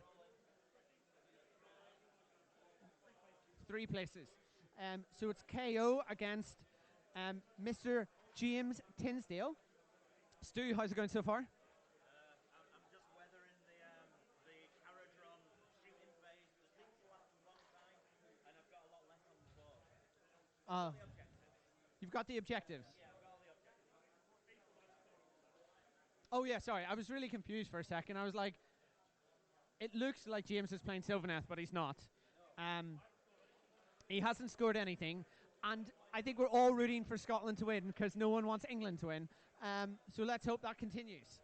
Actually, Andy, are you supporting England or Scotland? Scotland. Excellent. And our final game, I think this will become more interesting as the turns develop. We have what's playing? KO versus Legion of Blood, I think. Legion of Sacrament. We have Russ with Neferata, Vampire Lord, and Direwolves and Spirit Hosts.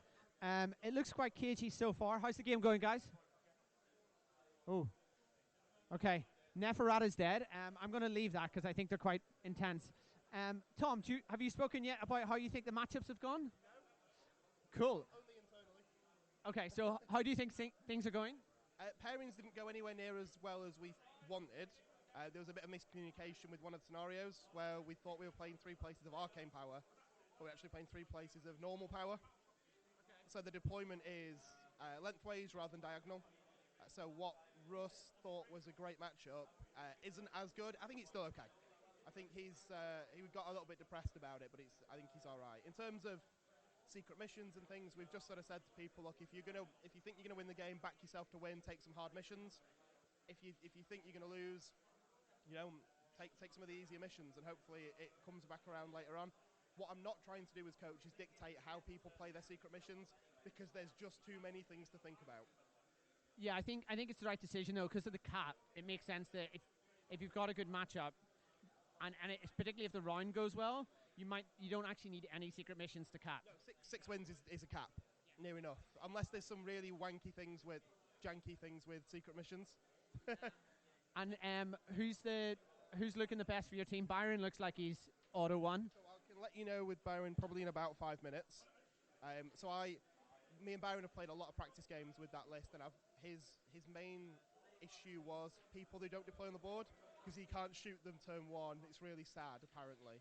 So I just said to him, well, go home, get your trays out, and work out whether you can physically block the board. And yeah, he can. So as long as he gets the cogs off, which I think he did, yeah, he should be fine. Yeah, so we just checked out that game. He looks like he's blocked the entire board and then charged in, so it's not looking good for Mike, to be honest. And that was one of our bad matchups. So Not a bad matchup. no, and Byron was just really, really concerned about things that don't deploy on the board. And so, but the thing is that the spreadsheet that we're using is living. So with experience, we can update for each round. I think it's still a 50-50 if cogs goes off, so if it doesn't go off, It's a game. Yeah, that's it. And I think at that point, you almost give away turn one and just let them do their thing. I don't think Mike has Gav or anything like that. So let him come down, shoot some things, but you still kill his entire army with 30 orcs. So, other than that, Richie, I think he's in a good matchup with the daughters. It's just whether they can kill that block. I don't know how that's going. He's over in the corner, so I'll go and see that in a little bit. But no, I think overall pairings could have gone better, but I also think some people were being a little bit pessimistic on the spreadsheet. So, I mean, you do have 3 entirely new players to team events, so it takes... That was the plan. So with the ETC being involved this year as well, we didn't want to take the ETC team here. We wanted 4 and 4, so 4 new players, but we couldn't get the 4th one in time. So we've got 3 brand new players and a few people who have played a lot of team events but just need a little bit more practice. So yeah, it's with an eye to August. And you stole Darren from Team Wales? Yeah, we did.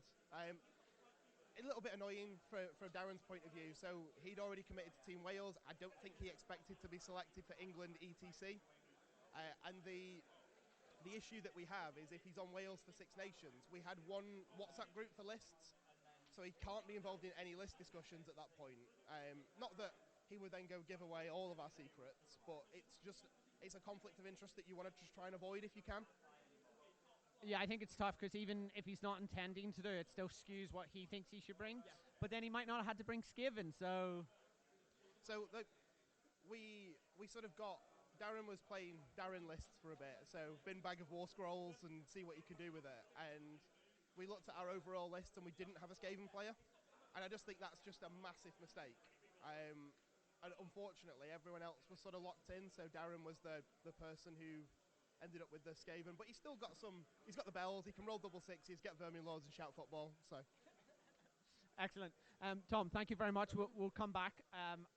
Is that the Bone Splitter game over? Are they? It's not looking good. Cool. We're going to go back to Rob and Speckles. Speckles is chewing, so let's see if he can finish before they go on.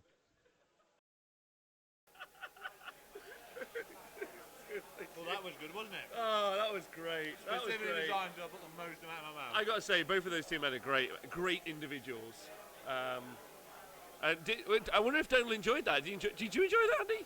Andy enjoyed it. There we go. Jack kind of enjoyed it. Yeah. This is Firestorm Games we're at, by the way. Was that a bit Gits Cam? What do we think? Well, it was a bit of a git when he cut back to me while I was eating the donut. So yeah, Yeah. definitely very gitty. Watch out for the Gits. I'm glad you guys enjoyed that. So yes, we are here. Donald was ace. Donald is ace. That's the fact. He's So really is Andy. doing well, really. Yeah, they're really good. Maybe Donald will want to join the live team one day. We would love him to be on the live team. That's a fact. But we're here live at Firestorm Games in Cardiff, which is in Wales. It is. Yeah, which is sort of northeast of. I'm not saying nothing Europe. about your geography. Nothing. Right. Where's Paraguay, Rob? Yeah, and we are here at the AoS Six Nations. If you've just joined us, the AoS Six Nations is 6 teams of 8 individuals. Yeah, men or women. From a specific region. Yeah, from those countries that they're from. So from 6 different nations. And they are battling out. Each team will play each team over the course of 5 rounds. Yeah. 5 matches, 5 rounds. So there's 3 happening right now. I'm sure you've got some updates right there. We have been looking through and are going to look through the list and do predictions for one of those matches, which is going to be England versus Scotland. Yes. Yeah? I was quite impressed. I mean, I was going along with it, but it all made sense. Right, yeah. Okay. which has helped me. What do you think of the venue so far, Simon, before we get into it, though? Venue's really, really good. I mean, I've been here once before. It was good then. I mean, yeah, it has a bar. It does have a bar. Which is great. Which is bar none what I want from a venue. Yeah. I mean, you can try and go with that joke. I'm just going to look at you. You're not going to let it happen. That's No, fine. I'm just going, no, tough. Studio S in the chat there. What a gorgeous individual. It says, well, 5 teams from different nations and Wales. Well, Yeah. yeah, But well, those Wales teams is mainly probably got- made up of... All 5 of the nations that are here. Yeah. Yeah. They're kind of like a... They're like the UN. It's 5 random people. I from heard, random I heard places. the ETC need a UN team. I mean, maybe we could put it out to Team Wales. yeah, but as far as I understand, all they'd actually do is go to the tournament and observe. I set you up for that joke that Thank made you so giggle. much. I Thank was you so so much. excited. That was an underrated joke that I made last night. It was. And I'm glad that I got the opportunity to do it one more time. It was a Speckles grade joke, apparently.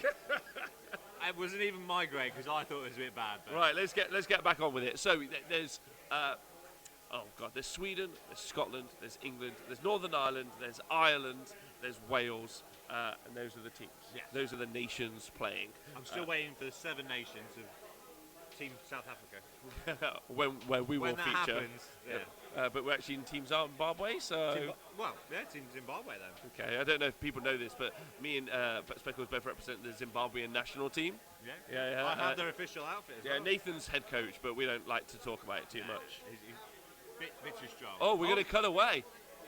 Oh. Something's happened. Some hot gossip. We don't even need to do Grot's this. gone and stolen stuff. Yeah, it's just the cut's happening. He's talking away. He's now part of the team. He's gone rogue. He's You taking haven't over. changed it, John. Oh, here we go. Donald's only just gone live now. He's still talking.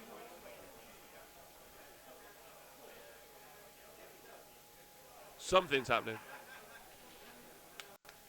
Okay, we're going to have to repeat what I said. This is the turn 2 priority for Laurie. Laurie said he was going to win. He said he was going to win all 5 games because it was easy. How are you feeling about that? If Laurie loses this turn priority, I'm pretty sure he's gone because those witches are going to die to some eels, and those witches are going to die to some eels, and then he's not going to have any witches left to score. Oh, okay. So, yeah, no, I'm done. Yeah, I'm done. Well, I mean, you've got... It's called AoS 6 Donals. To be fair, there's... It's just about him. There's all these people playing Warhammer, whilst in Donald's mind, it's basically, they're all here for me. They're not talking to me. They're not looking at me. What's going on? this is quite exciting. Okay, so... 3, 2, 1, go. Oh, Laurie won it! Oh, if you can't be good, be lucky, Laurie. If you can't be good, be lucky. Thanks for that little bit of information there. If No, you'd that- like to come back round and tell us what happened. Yeah, what did happen there, Donald? Like, what hot goss have you got? That looked very intense. Okay, so Laurie committed forward, and the eels took off a bunch of witches, Yeah. and Laurie suddenly didn't have many witches with Blessing of Cain left. Which witches? Which witches? The witch elf. Keep going. Which, then there were 30 that were protecting a cauldron who didn't have Blessing of Cain off, and the eels, there was 9 eels that could have charged into them and just taken them out. So had Laurie not won that, he would have lost all his witches and been left with Marathi and a cauldron against 2 units of 9 eels and thralls. Unfortunately, he won. I mean, his face is looking Sorry, Speckles isn't super reading it, so excited it's about it. fine. There you go. Unfortunately, he won. There you go. Yeah, it's really unfortunate. Yeah, it was. What? Really Would unfortunate you have that liked it's to? a game now. Yeah, no, it wasn't. It was never a game. It was never a game because now he's going to take off the eels. Yeah, Like, that's true. so It was true. It was his one opportunity. He's Eminem'd it. He's got sweaty palms. His arms were spaghetti, and he flubbed it. And out of all the teams, there's only one villain, and that's Team England. And Darren. The team, yeah. Darren is the number one villain. Number one villain. Although I think you've got some. There you go. Oh, Thank you to Donald being part of the commentary team, and also I think he's now becoming our boss now. Yeah, I think it's official. He just to be took honest, over. I will not. You know, if Andy and Dona want to take over the show and be our bosses, It's fine. because I am terrible at organising. Like, that would be the best. You guys would have a better show. It would be the best. John would be happy. Yeah, I mean, they drive, so I'd be happy. Goldbear says me and some mates are coming from Australia this time next year. Team Australia. Hells yeah. Oh, that'd Team be all awesome. over the place. Team 8 nations. Yeah. Yeah, 80 Max says to everybody hates Team England and we don't care. Which is true. This is huge, right? This is, if you compare it to like the rugby, Six Nations rugby is a big thing in England. It is. Yeah, I know for a fact that the Swedes won't mind me saying that obviously skiing is a big deal, and Norway have won it almost every year, so the Swedes are never happy about the Six they're trying to Nations get skiing pride championship. from somewhere. Yeah, they think we can't beat them in the winter sport, so we'll come over to England and try there. No, and weirdly, I didn't know that Sweden had the largest concentration of fjords. Yeah, I heard that. Yeah. I mean, amazing stats. Amazing stats. Right, so let's get back into it because we were at the. We were midway, and then we were about to go back, and then we were. Then some things happened. Expect We some were very terrorised. impromptu table updates. I might even just do table updates myself. That looks fun. It does look quite fun. Yeah, actually. we're going to do some things. Six Nations Moose Wrestling could be fun. Right, so England versus Scotland. We were talking about the list and the matchups, and we were doing predictions. We predicted the Rust versus, the Legion of Sacrament versus Well, I mean, Carriage on Overlords. Yeah. I mean- Carriage on Overlords versus Sylvaneth is the next one. okay. What do you think of that? We got just about there. I don't know. I mean, I think.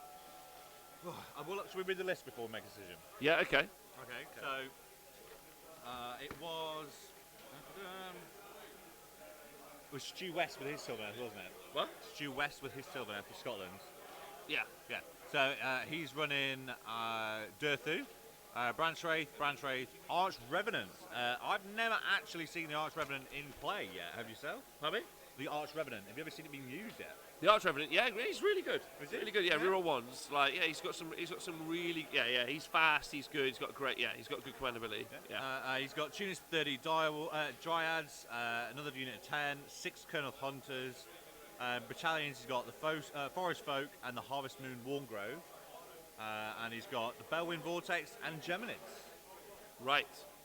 Bit of a random mix in there. Bellwind Vortex and Geminids. So don't forget that each team can only take one version of an endless spell. That's in the pack. That could be why we've seen Yeah, that so- random disc of Arcanum.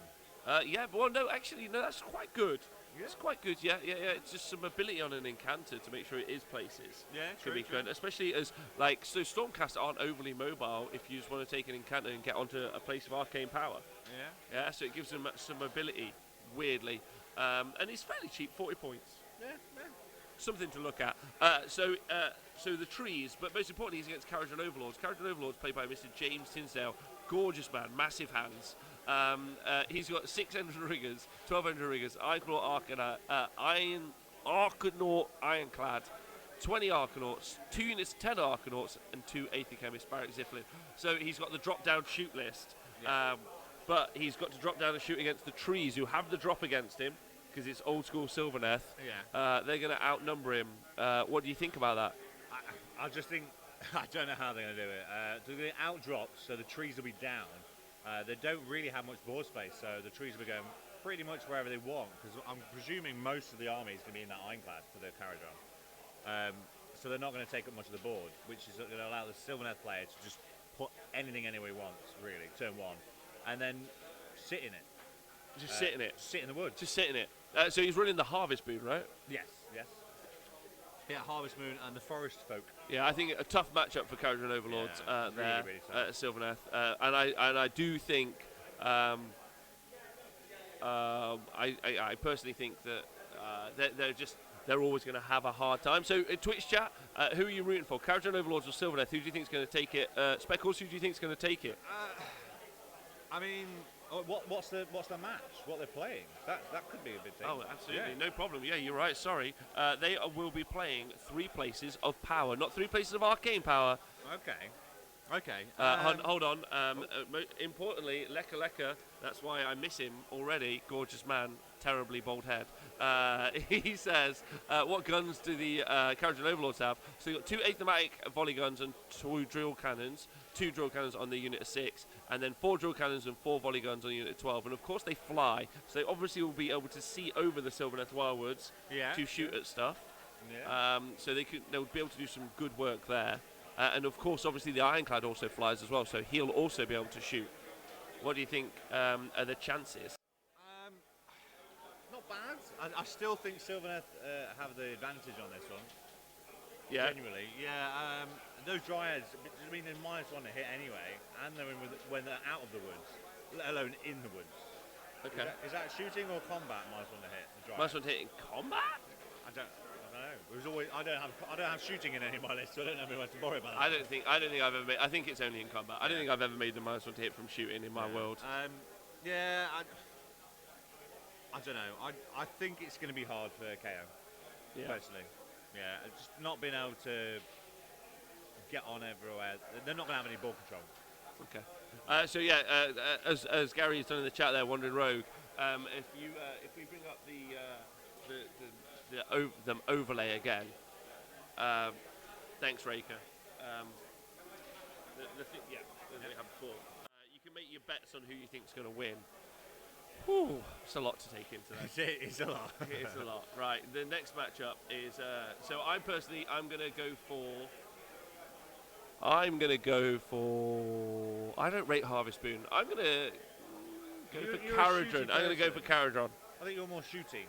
Am I? I think you're Am I? your gun's blazing. I did not know I was a gun-blazing person until Well, you I just mean, analysed me. I've played you a few times now, and you take Seraphon with the Razordons of shooting. True. You take the fake dwarfs with the shooting, True. and then the Seraphon with the shooting, and then the other fake dwarfs with the shooting. So I think you're a shooter. Never knew that about myself. There you go. I never thought about it. All right, well, I learn something new every day. So I'm going with trees that can survive bullets. Okay, so in the chat, who are you rating for, Sylvaneth or Kharadron? Next up, you have, as you can see there, Skaventide versus Flesh Eater Courts. It is the Rumble in the Bronx. These are the that can't be Skaventide versus Flesh Eater Courts because Skaventide already play. Oh no, wait, it can be. It can because it would be Scotland Skaventide. Yeah. So England Skaventide. England Skaventide versus who's Scotland England's? Flesh- It's the bonkers man himself, Darren Watson. Yeah, using Darren Watson. Skaventide. Darren Watson himself. I think I've just said something that may have just triggered Rob's memory a little bit into. Oh yeah, he's there as well. Yeah. Oh my God. So this list is. This is worse than I don't know. This is terrible. This.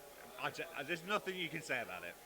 Well, there's a lot you can say about it, I think. Yeah. So it's a Gracier on Screaming Bell, Gracier on Screaming Bell, Gracier on Screaming Bell, and a Vermin Lord Corruptor.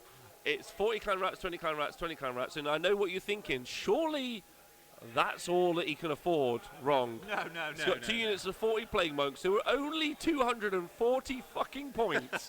Yeah, it's insane. No one wants it. It's mental. And then you think, oh well, he can't be done. Well, he is. He's not. He's not. Sorry. He's not done. He's got the Aether Void Pendulum, the Umbral Spell Portal, the Warp Lightning Vortex, and the Soul Snare Shackles.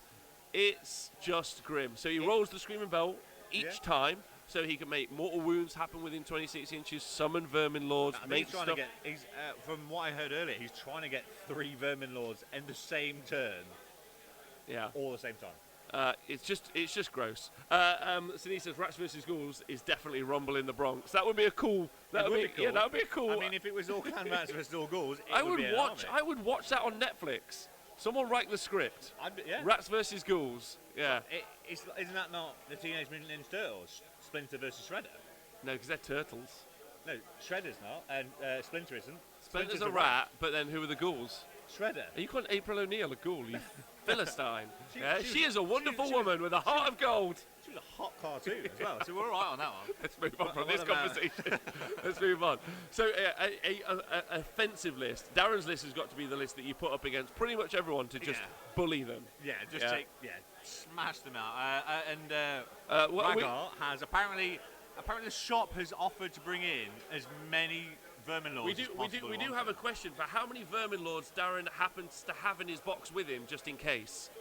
How many Vermin Lords? He has 4 with him, just in case. Okay, he has all 4. How many can he add in? He can add in 3. So he's brought 4 with him, and he's got the opportunity to summon 3 of those 4, and it's a variety. Thank you very much. Wow. Just to make it funsies.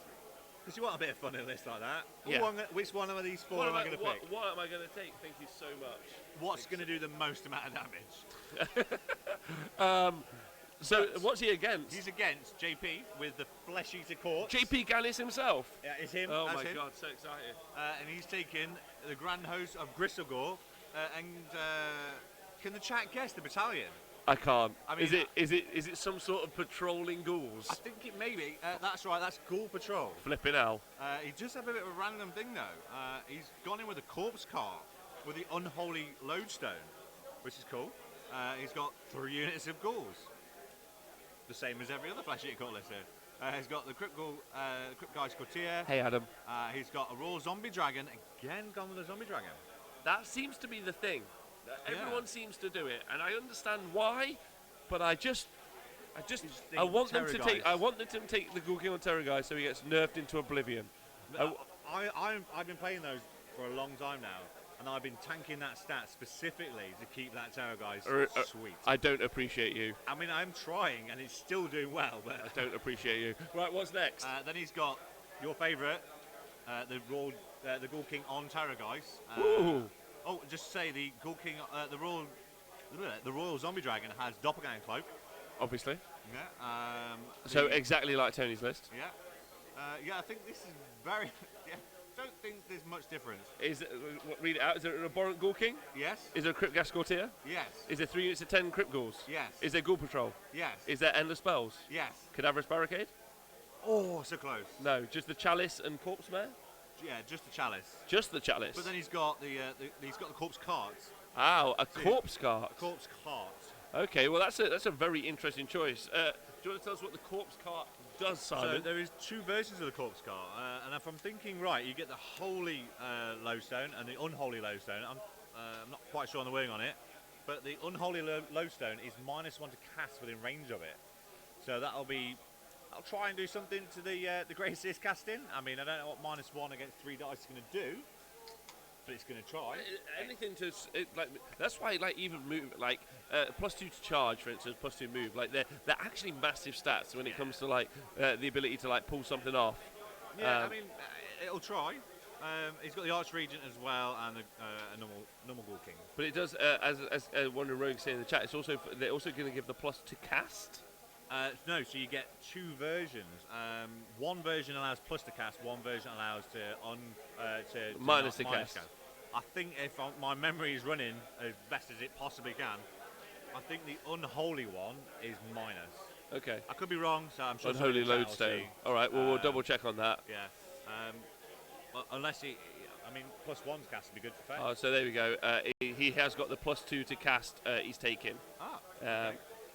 There you go. He's got the +2 cast version. So that will be to get his spells off. It's a nice choice. Yeah, I mean it's good. Well, so run and charge is a really big spell, as is. And I don't know if you've ever played against. When you play against, I know you play with Flesh Eater Corpse, but if you're out there and you haven't played against them, one of the things you tend to find is they don't get Unholy Vigor off. You tend to find a very tentative Flesh Eater Corpse player. I mean, not quite for me because I've got 5. So if one dies, I've still got 4. So I just kind of launch one in if I don't get it off. If I can get it off, I'll launch it in there and it'll stay there forever. Okay. Through. Yeah, Mr. Sinky said in the chat, JP reckon he's going to move it for the extra move, so the run and charge spell. Yeah. So the best thing about the run and charge spell is, I think it's on a 9 to cast, you can do it to 3 models. If you get it off with that plus to cast, it is affected by pluses. So the Legion of Nagash stuff is a natural roll of 9, whereas the effect is just a roll of a 9. Right. Because they don't have anything in there that can really buff. And so what does that do? So that allows 3 flying units to run and charge. Any non-flying units can get the fly keyword. Okay. Which is quite good. But I mean, having the Terror Guys and the Zombie Dragon, and even potentially having the Archregent launching across and flying would be quite good for it. But just having those 2 big dragons in your face moving 20 inches and then charging is devastating. Yeah, is so good. the movement's the key element, right? Yeah. So Flesh Eater Courts versus Skaven Twitch chat, and obviously also you, Mr. Simon Speckles. Oh, I haven't done the stats machine. See what that says. I mean, I'm personally, I'm going with. I can't quite see it doing well, but I'm going for it. I'm going with the Flesh Eater Courts as well. Wow, +3. Oh, okay. Thanks for Sonny's doing that. Knowing Flesh Eater Courts far better than me.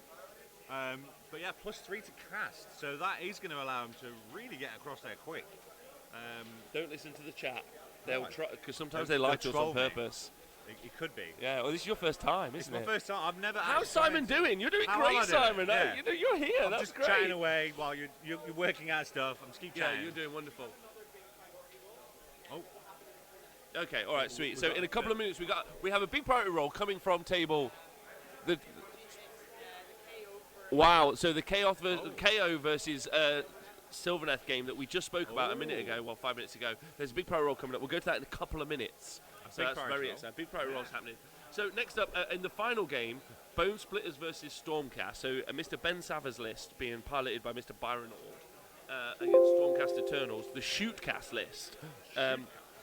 Now, this is really interesting, and I already know, and you guys have already had a bit of an update of what's happened there, so that might skew your guesses. But Bone Splitters is effectively the Cunning Rock with a bunch of shooting. I'll actually read the list out. It's a Savage Big Boss, a Maniac Weird Knob twice, and then a Wergod Prophet. 3 Savage Uruk Araboys twice. 3? No, 30. 30. Sorry. I mean, only having 3 I might would- make a bit of a Yeah. And then you've got two lots of 10 Savage Uruks. Then you've got the Cunning Rock, and it's a Bone Grins War Clan. And you've got Chronomantic Cogs, and he's left a command point off. The key element that you see in there is going to be the Aether Quartz Brooch, which is not put on the General, who is the Savage Big Boss. And do you want to know? Do you want to guess as to why there, Simon? No. There's too many eggs in one basket, I'd say. So effectively, if you kill the Savage Big Boss, you really do affect the Ruck's ability to either move or shoot. Yeah. So the Aether Quartz Brooch is going to be used to, because the Savage Big Boss's command ability has not been FAQ'd, so that it stacks. So you can have exploding attacks generate as many times as you spend command points on. Normally it's on 6s, but you can get +2 to hit. So you can have it down to 4s. Wow. Yeah. And he's got 3 command points to start with. Well, yeah, and he could start with 4. So in the first turn, if he really wanted to, he could be generating 4 extra attacks from every 5 or 4+ to hit, depending on how spells go. So with the Aether Quartz Brooch as well, he can get that stacked again and again and again potentially as well. Yes, so he can, and with the Aether Quartz Brooch, he obviously any command points spent on a 5+ he keeps back, so he can maybe do it for a couple of turns before he runs dry. Yeah. At which point there'll probably be nothing left on the board. But no, that's a lot of shots. However, so he's got weight of fire dice, and he's up against quality shooting dice in the Stormcast. Oh. But before we talk about that, we will go to our priority roll. Terrorized as well. Yeah, we'll go to our priority roll. So you're going to see the Kharadron Overlords versus Sylvaneth, a tense game coming up. Hey guys, we'll do a quick recap on what's happened. So it's KO versus Sylvaneth, and the Sylvaneth are up 7-0. Yeah. And if the Sylvaneth win priority, what are you going to be on? I'll be uncatchable at that point. Uncatchable. And that is the face of someone who may lose. But as we saw with Laurie, England are dicey. So. And he won priority last time, so he's got the advantage. Okay, into the box. Oh no! Oh no! Scotland rolled a 1. Oh, it's still a game. It's still a game, unfortunately. I mean, I'm not biased. AoS rocks. Wow. What a revelation there. England pulling it back just like after D-Day. They have brought all of the guns to bear and they are ready to go. Is this the White Cliff does Dover? Yeah, this is... Where do you think D-Day was... Where do you think it happened? Go with the war. Go with the war. That's all I'm going with. I thought I'd try. Yeah, well done. I'd yeah. try. Yeah,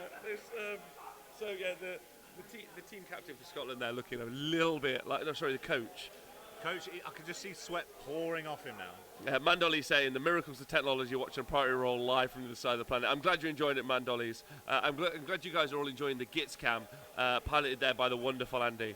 Apparently, Scotland only lose when they roll on Twitch streams. Oh, really? According to Miss Stinky? Yeah. So I think we should just keep them off stream for the priority rolls, Scottish. Yeah. Mix it up a bit. For Yeah, England. they're actually they're 0 for 2 on Priority Rolls on stream, the Scottish. So maybe the camera's bad luck. They probably it's probably because it's held by an Englishman. He's cursing the dice. Yeah. So where do we get up to? Oh, Mr. Sinky's like, can we stop it? It's killing them. Just stop doing it. Scotland is going down. They're all looking worse. Like, where's that camera going? Where's it going? I tell you what, this hair is terrible. Right, okay, let's get back on with the game. Right, so we were looking at the table. Yeah, we were looking at Stormcast list. Activate. Magic. There we go. Something happening. Oh, Okay. we're looking at Les. Jay Sarper says, condone or not be allowed, please. We'd like to, but he's the one who's hired us. Yeah, I mean, he's now our new overlord. Yeah, he's now our boss.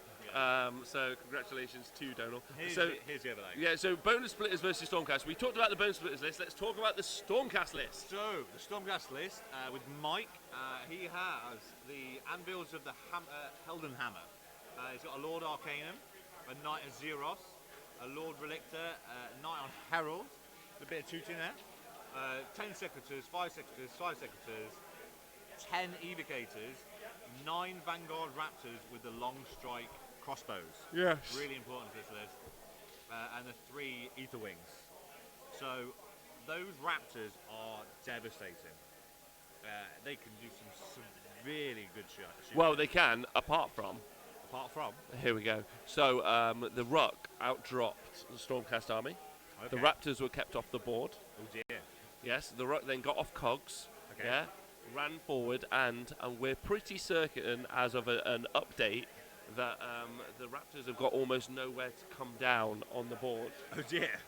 Oh dearie dear. Oh dearie me. As have potentially a significant portion of the combat units as well. So the board control, I mean, there's 80 bodies there from the Ruck. That's a lot. Just absolutely shut the board down. Yeah. And then I mean, the England player's just walking around at the minute.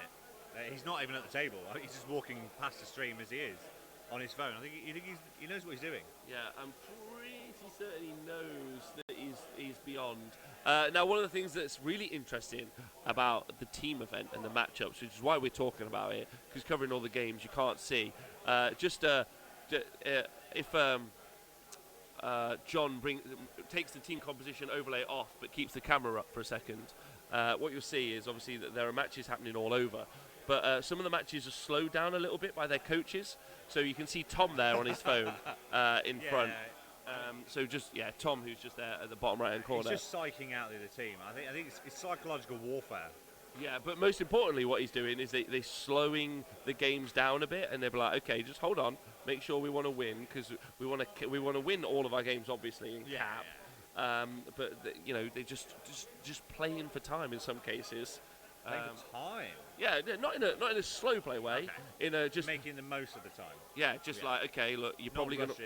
Yeah, and that really is a testament to the level of skill that's on display here. Yeah, I mean, I think some players, when they start to see a creep of a win, will start to speed up and just race off and go, oh no, I've got it, and that's when mistakes are made. When they get a bit too sure of themselves. Yeah.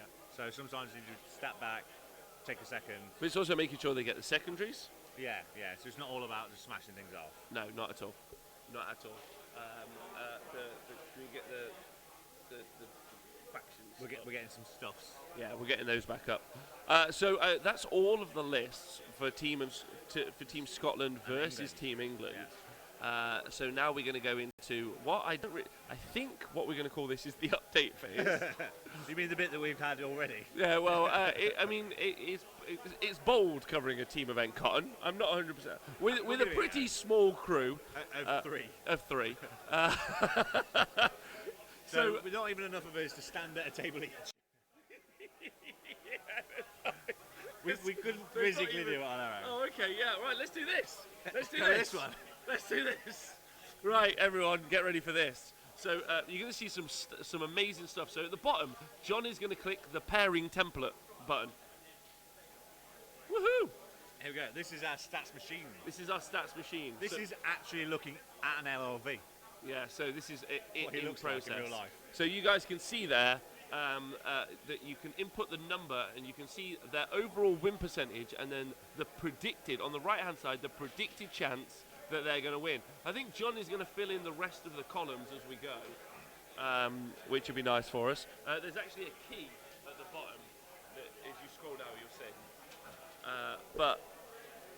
So this gives you this. So as we talked about, Idneth Deepkin versus Skaven, it's potentially John is going to win that. Is the predicted? And does the Twitch chat agree with us, and do we agree? Well, I mean, from the little updates we did have. We've had an hour call for the round, An hour left. and only an hour left of this exhilarating coverage. Looking at a spreadsheet while we talk. Yeah, you guys. But might be it has been great because no, it's okay. We're all learning. We're all learning. I'm looking forward to it. I hope you guys are enjoying it. Let us know what you think and what you'd like to see. I know the answer will be more donal from some and less donal from others, but More donal from me. Always more donal. it's okay. You can talk. Who wants more dono?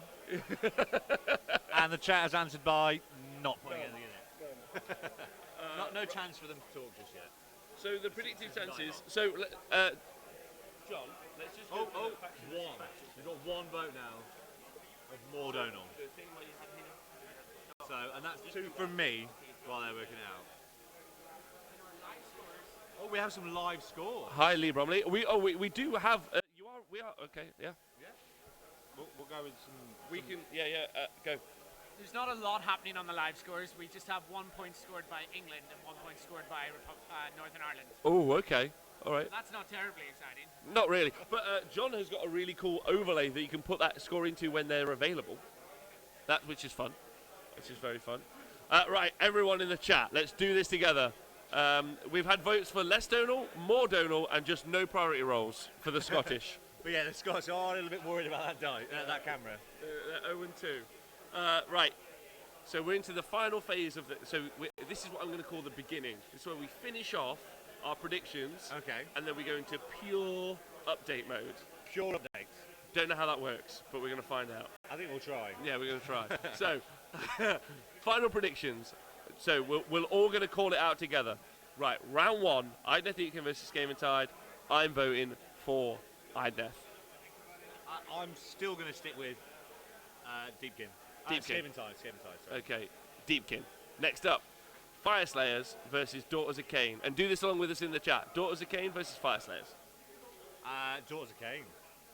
Random. Daughters of Cain. I'm going for Fire Slayers. Okay. Yeah. Yeah. Next up, Daughters of Cain versus Idneth. Oh, in fact, we should slow this down. Fire Slayers versus Daughters of Cain in the chat. Daughters of Cain, Daughters of Cain. Loads of calls for that. The guys are into that. They're just seeing what's happening there. I want to let them have their voice heard. We need to let them talk. We do. Mainly because of Fire the Slayers from AD Mac. Fire Slayers from AD Matt. Me. So that's okay. Fire Slayers, Daughters of Cain. All right. So not many votes for Fire Slayers there. No, just AD. Yeah. But it takes him a while to type. No, Fire he's Slayers. got it. I reckon. He's got FS. Yeah. So then Daughters of Cain versus Idneth Deepkin. Well, we already had some updates from that, so that's going to colour us a bit. A little bit of an update there, yeah. I still think Daughters of Cain. Yeah? Yeah, I'm going with my original predictions. I'm going blind in this and going original all the way, I think. But we'll see. And then you've got Flesh Eater Courts versus Blades of Corn. Oh, we've not had any updates ourselves on this. It's still quite blind to us. Yeah, we are quite blind to that. I'm still going to go with Flesh Eater Courts. I think Flesh Eater Courts. Oh, no, I think Corn. Corn? I think Corn. Going with the Archeon. Yeah. Yeah, So Ranga's picked Skaven, Daughters of Cain, Flesh Eater Courts. Legion Sacrament, Silver, Skaven, Splitters. Okay. Flesh Eater Courts and Flesh Eater Courts. No one's agreeing with me about Corn there. Because Flesh Eater Courts are the narrative. They are the narrative army. It's all about the fun with the Flesh Eater Courts. They are. Re-rolling more is all kinds of fun when you're rolling it. So Blades of Corn, I'm going for. Okay. So then next up, Legion of Sacrament versus the Caradron Overlords. I did forget one major thing when we were talking about this. Yeah. Why I think the Legion of Sacrament will win. Why? Because you can't shoot spooky ghosts. You can't shoot spooky ghosts? Yeah. I mean, Or ethereal zombie dragons? no, or spooky zombie dragons. I think- Basically, you can't shoot spooky. yeah, spooky wins all the way. Never. No one wants spooky. And then Legion of Sacrament by Heart says KO. Oh, There we go. So Legion of Sacrament, Legion. KO says 80. KO says Jace Harper as well. kind of mixed in the chat. Yeah, interesting. A lot of votes there. I think it's probably going to go to Legion, but we'll see. Then next up, you've got Carriage and Overlords versus Silver Neth. We saw the priority roll for that not long ago. No, A very happy James Tinsdale there. super happy. Very happy with what turned out. And Whether that means he can just carry on, or potentially win, or are KO going to kill it, or are the trees going to grow back? I still think the trees. Okay. All about peace and love with the trees and the hippies. It's all about peace and love. It is, and all of you out there, I hope you're having a nice peace and love too. I hope you're having a nice chilled day. Get yourself a cuppa. In the sun. In the sun. Next up, you've got Skaven Tide versus Flesh Eater Courts. What's your prediction? Well, I mean, I'd love to say that the Flesh Eater Courts are going to do well on that one, just because it's Flesh Eater Courts. I'd love to see how, if it is true, what they were saying in the chat about the +3 to cast. I think that'd be really good. But I think Flesh Eater Courts. Yeah, absolutely. We're gonna go for it. Mandoli, stay hydrated, especially over there, man. Hitting that 80 Plague Monks is going to be slightly difficult, not going to lie. I think Skaven Tide have got that all day long because Skaven Tide are just stupid strong. Yeah. It's also piloted by the.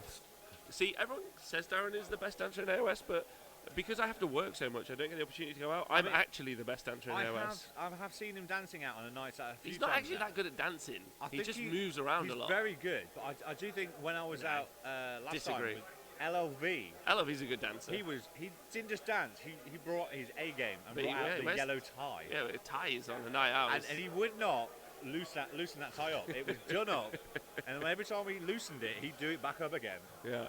Right, so Skaven Tide versus Flesh Eater Courts. I'm voting Skaven Tide. I'm going with the death. You're going with Death? Yeah, Feck all the way. Okay. You might see a pattern this weekend. Okay. You're going for the underdog based on emotions. Yes, and the fact that it's death. Right, good. And then you've got Bone Splitters versus Stormcast Eternals. Because we've already had an update from that table, Yeah. As I can see the Stormcast player's face now, sat down, he's unhappy. that song "Hello Darkness, My Old Friend" seems to be going, and his teammates are rubbing his back. Hello, England, my old friends. You've come to win 6 stations again. I wish the Irish wouldn't get quite so drunk. I think they did miss a trick with against Team England. If you can get all the Team England absolutely slaughtered game one, I think that could be their way to beat them. Apart from Darren Watson, who seems to get better with more alcohol. Unfortunately, almost all of Team England don't actually feel anything. They've got no emotions. That's not harsh. That's just facts. Right, then we've got. So yeah, That's you're all. calling that for Bone Splitters. Yeah, I mean, I think the darkness is setting in. Nice to see the Destruction Army play as well. It is, yeah. Right, so then we've got an update, right, from what the entire tournament is looking like. Wow. Yeah, I know, Whole right? Shebang. Yeah, look at you. You're like, ooh. Exciting. Oh, it's on one screen. I don't know if it's on both. Here screens. we go. Here we go. Oh, it's not the other thing, but this is fine. This is fine. This will do. This will do. This is that correct? The uncapped and cap points? That's not correct.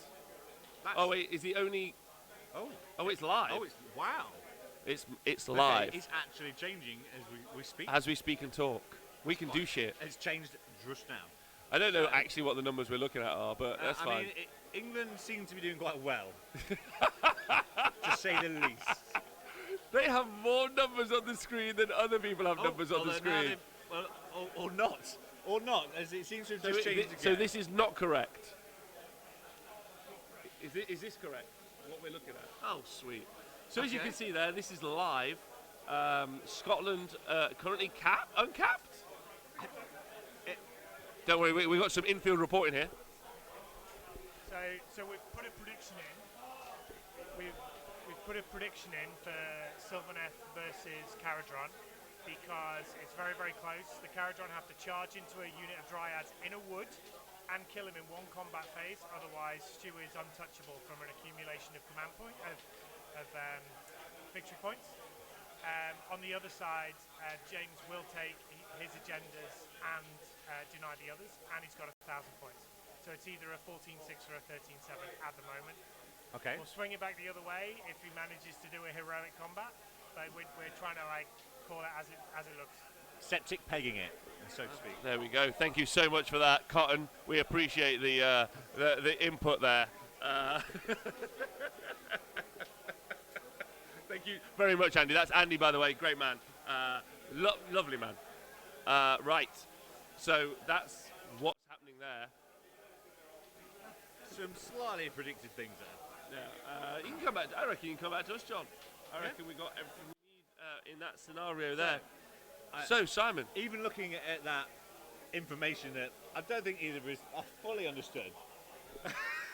Slightly. Who do you think is going to win, Scotland or England, as a team? Because we've not decided that. I'm rooting Mon the Scottish. Mon the Scots. Yeah, I mean, I think England are going to win if we're being serious. But I think overall, I'm rooting for the Scottish. Now, you guys have to remember as well, like, not only are we in the kind of there's a stat story, there's a matchup story, but there's also an emotional story here that we all need to get behind. Now, while we are in Wales at the event, Team England are the bad guys, and not because they are lovely guys, but they also are the reigning champs. 2 years in a row. 2 years in a row. So it's whether or not you want them to win, and you want the champs to continue, and you might go along your personal nationalistic vote, or you might just go for the fact that not only is this England versus pretty much every country they've ever invaded. Yeah. I don't know. There's one country that probably did a little bit of invading against us. Yeah. Yes. Yeah. Yeah. Sweden did a lot of invading against us. A smidge. A smidge. So is it more of is what your head says and what your heart says? Yeah. So it's what your head says and what your heart says. And in this situation, my heart is going all Scotland, and my head is saying obviously England. I think my head is saying England. My heart is saying you can take our freedom. You can take our thingies, but you can't take our other thingies. I'm so good at this improv shit sometimes. You can take my priority roles, but you can't take my kill points. Yes. Right, okay, all right, yeah, I'll take that. I'm glad you went with that far better. I can't believe you can't remember one of the most famous quotes ever. I can, I was just trying to get it in with the AoS. Oh, right, okay, all right. Go Team England, shut up, Speckles, says Adi. Thanks, Adi. Go put your medicine on. Right, so Miss Sinkies are 3 new players in Team England versus a lot of teams with good experience, and I agree with that as well. Yeah. Also, one of the things that happens as well is a lot of the players in Team England, in fact, four of them are like content creators, hashtag Smorgan, hashtag Rage of Sigmar, and because of that, you tend to get like an uneven balance of information heard about them. So their kind of largesse as players is definitely talked about more. Now, if you listen to something like Northern Invasion podcast, you can hear a lot more about what happens over in the Scottish scene. If you listen to the Hero Phase podcast, you can find out what happens more over in Ireland. Okay. So you can listen to this. You can listen to the Swedish podcast, but you won't understand a fucking word of it. I'm sure we did have something later on when the Swedes are going to give us some Swedish-specific updates. Yes, they will. In Swedish. But again, so you can listen to all the guys from the different countries, but unless you're listening to their information, sometimes they won't strike home as much as such a deadly or scary player. Yeah. Right? So something to be aware of, especially when we go into this matchup. So I think what Mr. Sinky said in the chat is absolutely fair. A lot of Scottish players, I know they've got a really thriving community up there in Scotland, and they play hard Warhammer, as seen by the lists. So yeah, I'm interested about the matchup process though. Yeah. I feel that England got a better run based on what we saw as matchups. Yeah, it did seem to swing quite well towards England. I think when you're doing the matchups with 8 players, if a couple go the right way, the others you don't mind so much. I think the majority of the wins, the prior matchups were better for England. Yes. without a doubt. Yeah, I think there's some solid I think matchups. even from what we heard, the worst matchup I think they had, Team in still is in the wind of who's going to win. Although there is somebody really powerhousing about it over there. I think England potentially, but my heart says Scotland. Heart says Scotland. Heart says Scotland. Heart says Scotland. Heart says haggis. Yes, absolutely. We might soon be getting an update from all the tables in a run around there. But if you guys have got any questions in the chat or is there anything you'd like to see, it'd be interesting to know what you guys want to hear about. And also, we have other matchups as well going on right now. I mean, so we don't know what's going on with the rest of the teams, to be fair. no. It'd be cool to get some hot goss. Has all of Team Wales still? Is it all still here?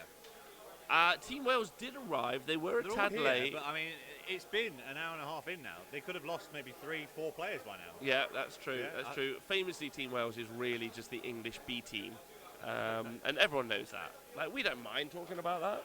No, I mean, because I was one of their B team. Yeah. Okay. I was in there along with Nathan and Nikos before the Honest War game was even made. All three of us were playing for the same team. It was true. Yeah. Okay. Well, so we have a grot squatting. Yeah. In very exciting news, we are going to go to our now infamous Gits cam, where we're going to be wandering. Oh, apparently we're already wandering. Yeah, we're wandering.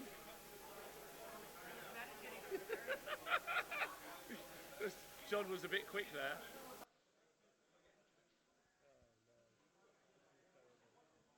Hey guys. No, Rob, would you like to say anything? Okay. Donald back. Hello guys. We're going to do a quick room of the different tables. So we're going to go and check how Laurie's doing after he won that priority. Better be lucky than good, eh? So Laurie's killed the 9 eels. So if we just point it towards the table, you still have eels here, some witches, but most importantly, a very buffed up unit of witches that are currently very well defended. I think they're just discussing it. The eels probably kill this unit of witches. So who's won? I won the priority again, and as you say, if you can't be good, be lucky. And I won both priorities. Both of them, if won either of them, he got back in the game. Got both of them. Okay, so you've heard it here first. Laurie's won. We still don't like him. And you're just trying to work out some secondaries? So Nathan can't get 2 of his. I've got 1 of mine. It's the 4th one. I need to make a unit fail to battle shock. I can't do that over there because I'm just going to wipe them. But over here, if I kill enough of them, then I could get the secondary base. So all to play for 1 point. Yeah. And in terms of kill points, have you killed 1,000? Yeah. And has he killed 1,000? Not yet, no. No, Marathi, no. Where's Marathi? Marathi died last time. Good. How many units of witches have died? 1 unit, 2 unit 10, and that's it. Unit 10. Where's the other unit of 30? Are they going to die? No. Whose turn is it? Me. You suck. You suck. Okay, well, good luck, Nathan. I don't know what to say there. So that's the live update. We've just had 1 England score. I'm not going to be disheartened. I'm going to be positive. I'm going to be excited, and I'm going to hope Scotland win the others. So if we bring it over here, Tony, how's it going? What turn are we on? And 17-9. He's going to get a 5, so we're looking at 17-14. I think it's still all to play for in this game, so I'm going to leave them be. They've got 1 round left, so they should finish on time, so we'll try to pop back maybe after a priority roll and see how things are going. And then we're moving over here. This is the escalation game, where Richie and are smashing it. It's a big battle in the middle. How's that going? Very badly for the daughters. It's one of those unfortunate times that you're kind of rooting for the Fire Slayers because you're playing daughters. What would you have done differently? Maybe should have charged Marathi in first turn rather than trying to block off the board. Rolling a double 1 priority for 2 turns in a row didn't help. That is rough. I think this is going to be a reoccurring theme where England are going to win because they win priorities. That's 3 games where they're still in it because of priorities. Very unfortunate. I mean, sure, it's fine. Okay, so now we're off to the Skaven versus Deepkin. This may be the one game that we're actually rooting for England on because no one wants Skaven to win. What's the score, Les? 0, because we're just in turn 2. Oh my god. Okay, so we're going to leave these guys. They're only on turn 2. A lot of the Deepkin look like... Actually, they look fine. There's the eels here, eels here, eels here. Lots of eels. Lots of Skaven on the board. It looks like they have a lot of bodies. We're going to walk away and go over to the Bone Splitter table from earlier. Just mind the leads, guys. Okay, so this is a much different game to what we had earlier. How's it going, Byron? So basically, I need to do enough casualties on my first turn to limit his crackback on my unit. He didn't have much left, but he had a couple of characters left on 1 new wound each, literally like a couple of sequitors. I've had to spread my 30 unit as wide as it can physically go to block off the board entirely, so any casualties are really serious for me in terms of blocking off the board. I was banking on getting a few command points back with a brooch. I got none out of 4, so basically I didn't do quite as much damage as I would have liked, and the plan was to leave one thing alive to make it so I could charge that one thing via Zeros, and that's not going to do enough wounds back, but between the Relictor and the Sequitors, he's done just about enough damage in both of his phases to be able to like squeeze my line and then fit in the entirety of his army in one corner, which he can now teleport around the board. So what's the score at the moment? We're playing Blood and Glory, so... Oh, it doesn't really matter. Okay, interesting. Didn't expect that. The joys of Blood and Glory, guys. We'll see how this goes. What turn are you on again? Turn 3. So all to play for, and Stormcast are now on the board, which is interesting. And you have your wizard still alive? Okay. Okay, so the large units are dead, but he can still... Hand of Gork, the bad Hand of Gork, not the fun one from the Grotz. Darren, how's your boring game going? Well, the boring game is quite exciting because neither one of us can roll better than 4+ for our magic, so nothing's happening. JP, how are you enjoying it? Is it? That is fair. So this is Blood and Glory. Have you guys scored 1,000 points, kill points? No, not yet. Okay. Any secret missions? Not yet. When he dies, I will. But then his is kill and mine's die. Okay. So that's the secret mission that doesn't matter. This is going to be interesting. It looks like Feck don't have a lot on the board. He's been walk scaled, so he can only go like 10 inches in a turn maximum. Okay, you just don't look like you have a lot anyway. It's a 2-model list, has 2 models left, so that's fine. Okay, cool. I'm going to our final 2 tables, and this is over to the Sylvaneth versus the KO. James, he won the priority, but I don't think it matters because he's going to lose. Let's see how it's going. What's the score, guys?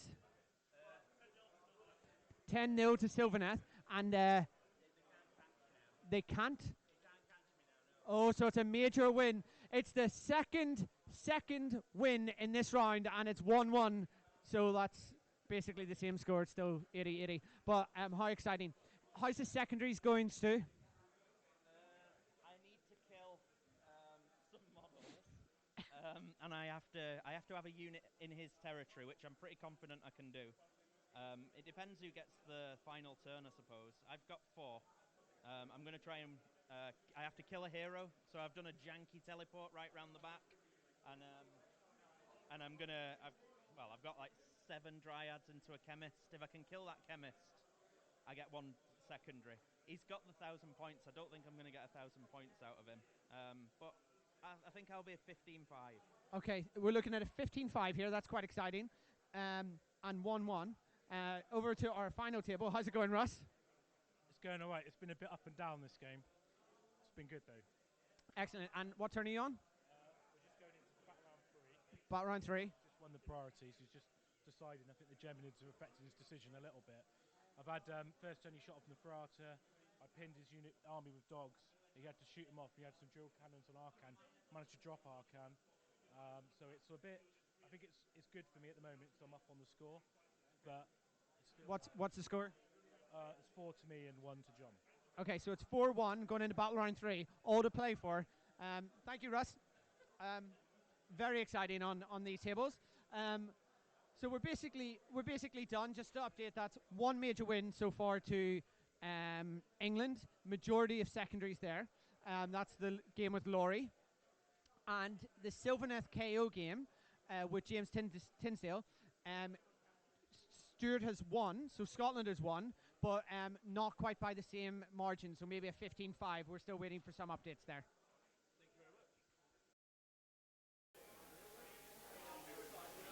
What a lovely man. Those two are both Andy and Donal smashing it out there. Are you okay with that? Okay. Yeah.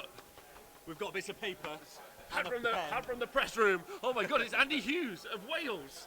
One of the only Welsh players who is Welsh. Here's another Welsh player. Another Welsh player. We can't talk to any of the Welsh team because effectively they stink. Yeah, they've only just turned up as well.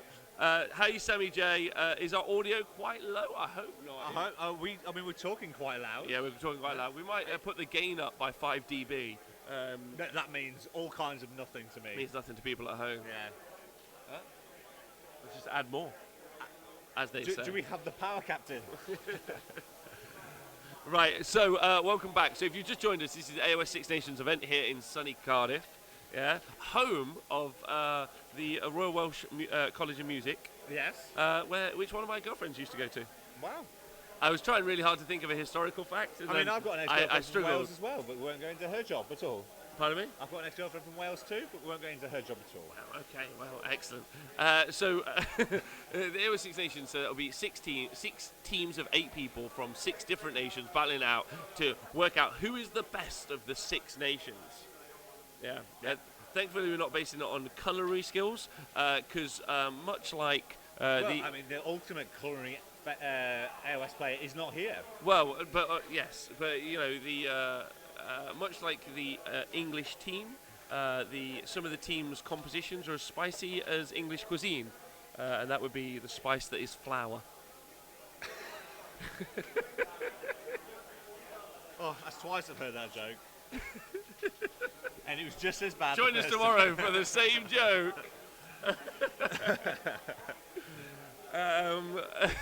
So we've had a little bit of a quick race round. We have had a race round, as you kind of heard live from the table there. But we're going to talk about our gossip, right? Yeah, we've got our own goss. Well, the Grot did the goss for you. So we got our own goss. So on table 1, Les with his Idneth Deepkin, right, versus John B with his Skaven Tide. It's turn 2, which means it's Futh 1, which means all the Eels are striking first. And the Eels, as I can see with my eyes from this distance, they're already into a unit of Plague Monks. They're into the Vermin Lord Warps here. So it's tense, and it looks like very tense between them. Very I did walk over, and I said, "How's it going?" Dicey, and that was the only word I was given from both of them. And then they just ignored me and went back. I was like, "Okay, I'll leave it at that then." Yeah, we might, as we talk, we might be able to show you the pairings in an overlay, so you guys should enjoy that. So yeah, it's looking tense. We don't know the results of that so far. On table 2, Fireslayers versus Dr. Kane, I think it's a win for Fireslayers, we're calling it. Yeah, I think it is. I spoke to their coach about it, and they're really rating the Fireslayers. Apparently there's about 7 Daughters of Cain models left on the board. I told you. Yeah, I didn't expect that. I told you. I really did. I mean, yeah, I called it. Telling me this stuff. Called it. You calling it now? That's it. People need to really respect that block. I mean, obviously, in this environment where you get to kind of organise the matchups. So if you guys didn't join us for the matchup process, the way they decided who's playing who is this fun, intricate card game, which really no one understands. No, because we have pictures of people as kids. Yeah, so but it's a bit more difficult. But it's also but effectively you can get a good matchups and bad matchups, Yeah. and I think England feel that they've got some solid matchups. I think if we got all the captains from all the teams here and got them singly to tell us how they do their matchups, all of them would tell us a completely different way. It involves at least 8 spreadsheets, a small math degree, a chicken, yeah, and voodoo. Yeah. But either way, you'll work it out. We've done Richie versus Daughters of Cain. Then you've got got, Laurie Huggett Wild got official versus win. Deepkin. We do have thanks, just Nikos. Hi, gorgeous. I hope your holiday's good. Laurie has got a win. He's got the win. He's got the win. Speckles' prediction He's come got the win. true. So he's got the win. Next up, you got Flesh Eater Courts. You got Tony versus Liam with his Corn. All the big guys are down. So yeah, both Ghoul Kings on Terrorgeist dead. And Archeon's dead. Archeon dead. Bloodthirster dead. It's just basically little models now. Yeah, they're all dead. So now it's just little fellas and they're just battling it out. But it does look like... I think because there's a lot more little fellas on the Flesh Eater Courts, bear in mind they can bring on so many more. So just being able to summon the amount of models that the Corn player has to start with, let alone the original ghouls that are there, I think he's got a lot more points. I don't want to say it too loud, but I think Tony's already got it in the bag. I think he may have, but which will go against my prediction, which was Corn. I picked Corn in that matchup. Yeah, I mean, it's because Flesh Eater Courts are the best. It's all about the narrative. All about the narrative. There's literally people like throwing stuff at their TV now. Like some people, I don't imagine there's anyone sat there on their couch with their popcorn staring at their TV, but just a bunch of people just like in my head throwing popcorn. Shut up, Speckles! Shut up! Yeah. There's not lots of people. It's just one person. His name's AD Mac in the chat, and he says it to me as well. In fact, I'm pretty sure my phone will buzz in a minute going, just shut up. Shut up, Speckles. Right. So Corn, it looks like they might be losing that. Flesh Eater Courts winning. Next up, Legion of Sacrament versus Caradron Overlords. I went over there. Did you? I heard the coach bit, but you tell me what you did. Oh, you tell me what from my no, I don't want to seem like an idiot now. But from my eyeballs, you eyeballed it. From my eyeballs, it was very tense and close. Well, yeah. So from eyeballs, it will be because Russ is feeling a little bit unsure of himself in this match. He was in the first place, apparently, according to his coach. But I think he's doing it. I think he's winning all. But he's just trying to keep hold of that the momentum. So if any of you follow Russ on Twitter, he's famously known as the Face, and that would be because if things aren't going his way, he shows it. The thunder emerges. He does show it. He is a man of emotion. He's not afraid to show it. He's not afraid. Although I've played him, and it was lovely to play against him. Is that because he was winning? No, because I took off his Star Drake with Arcan. And he lost. But then I offered him a drink and he was fine. All right, nice. Yeah. Okay, all right, good. So that's lovely. So that's a tense game right now. We've got that. We've got that marked. England are winning. Yeah, this is currently classed as tense. Next up, you have Caradron Overlords versus Sylvaneth. What did the coach say there? I spoke to the actual players. All right, what happened? As well, and I spoke to the coach, so I doubled up. So apparently, Sylvaneth have got it for the win. But because of the secondaries and the hidden agendas, James has managed to get them all and deny. So I think it could be a lot closer with the points. So I think it could be like a 10-8, or a 10-12, 8-12, or even a 10-10 potentially. So if you guys have just joined us, there's a scoring system based 20-0. Yeah. That's how we do the scoring system. So, it's based on a variety of factors. So you can lose objectives, you can gain objectives, you can kill points to make it a swing. So the variance in points is really helpful in determining a winner overall at the end. I mean, from speaking to James, he did say he's only lost 3 models out of his entire army. Who James has? James has, yeah. Those woods for KO are going to be a massive hindrance. Yeah, so that's Caradron Overlords versus Sylvaneth there. Yes, absolutely. Yeah, that's the one. Yeah. And then you've got Darren Watson versus Flesh Eater Courts. Now, as far as I see, that game's still going on. Which is probably the longest Flesh Eater Courts versus Skaven match in history. The Scottish coach is over there. The English coach is wandering over there. We've even got Scrivo wandered over there. Everyone wants to know. Is going, how are models still on the board after this length of time? It's looking intense. Darren doesn't look. No. Darren hasn't got his usual, as it's now known, football face. Oh no, he's looking very nervous. I think what's happened is Darren's hangover from last night is slowly starting to kick in. So, based on kill points, this is massive. Not only is Skaven potentially going down, Flesh Eater Courts are going to get a minor victory. So, do you know what that means? Tell me. I win in a prediction again. I'm really happy I about. went narratively. I'm really happy that we didn't actually write down these down this round. I'm 100% writing them down. But next round we're going to write them all down. Just to rub it in his face. Minor victory to Fleshy course. That's crazy. I'll tell you, if they can get that, they will devastate the Skaven. I don't know. I do not know. See now, FYI, the entire Scottish team took Darren out drinking last night. So yeah, I think that was the plan. Now I think he's woke up a little bit. Darren doesn't do well with hangovers, but he does well when he's drunk. So I think because the bar is, I don't think he's been to the bar yet, looking at his table. I don't think he's had enough alcohol to balance out that hangover. I think that's what's letting him play bad. Yeah, I agree. I think he can't be happy about it because it's a bit of an upset. It was. I think bit of an upset.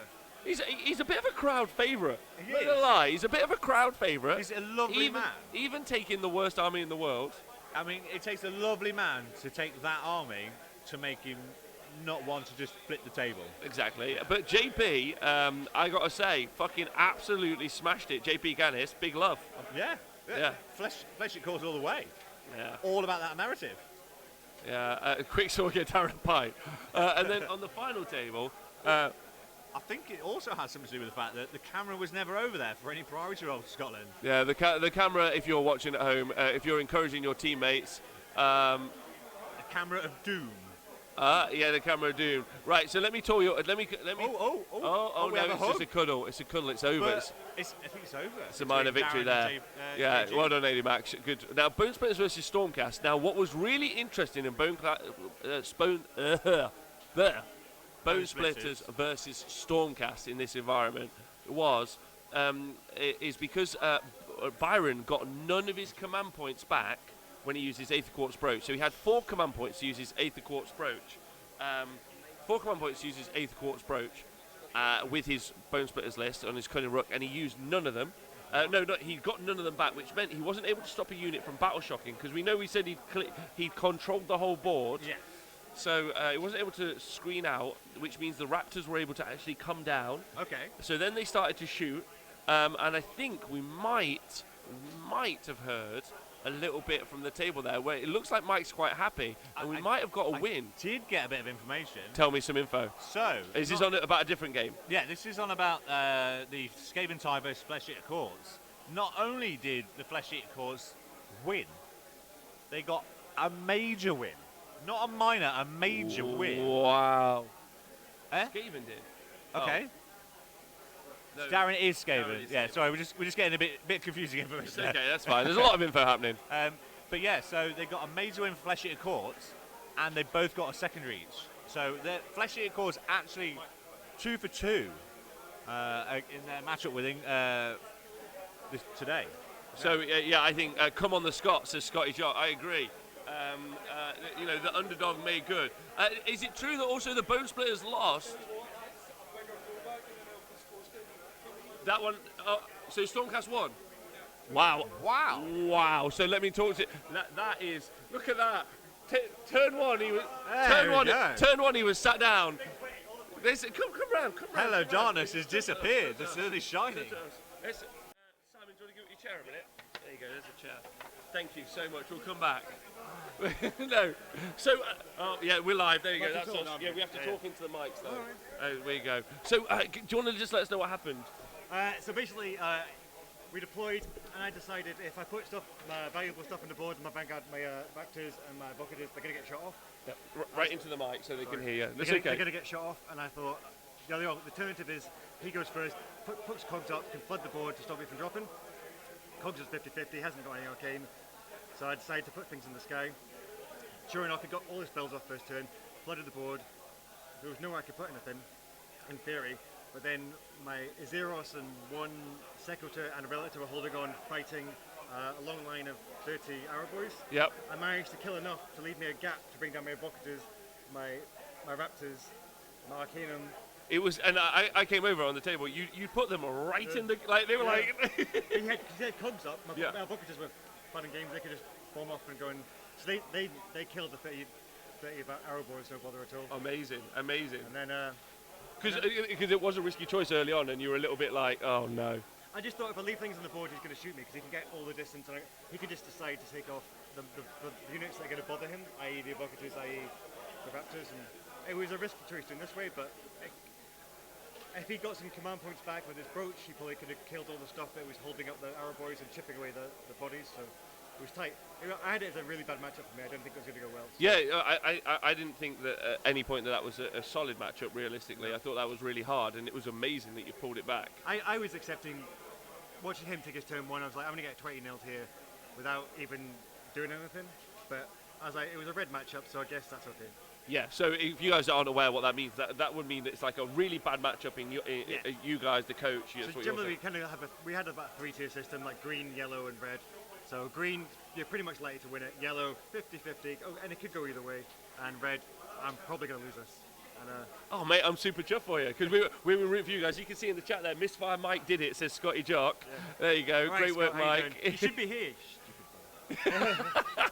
Yeah, and the Al Capitino, Mr. Sinky. Mr. Sinky's been rooting for you all through the show, so he's a big fan, which is fun. So, and then Guan Mike from Wandering Rogue. So everyone's all about you. Well done. Yeah, I'm surprised myself, so I'll take it. Yeah.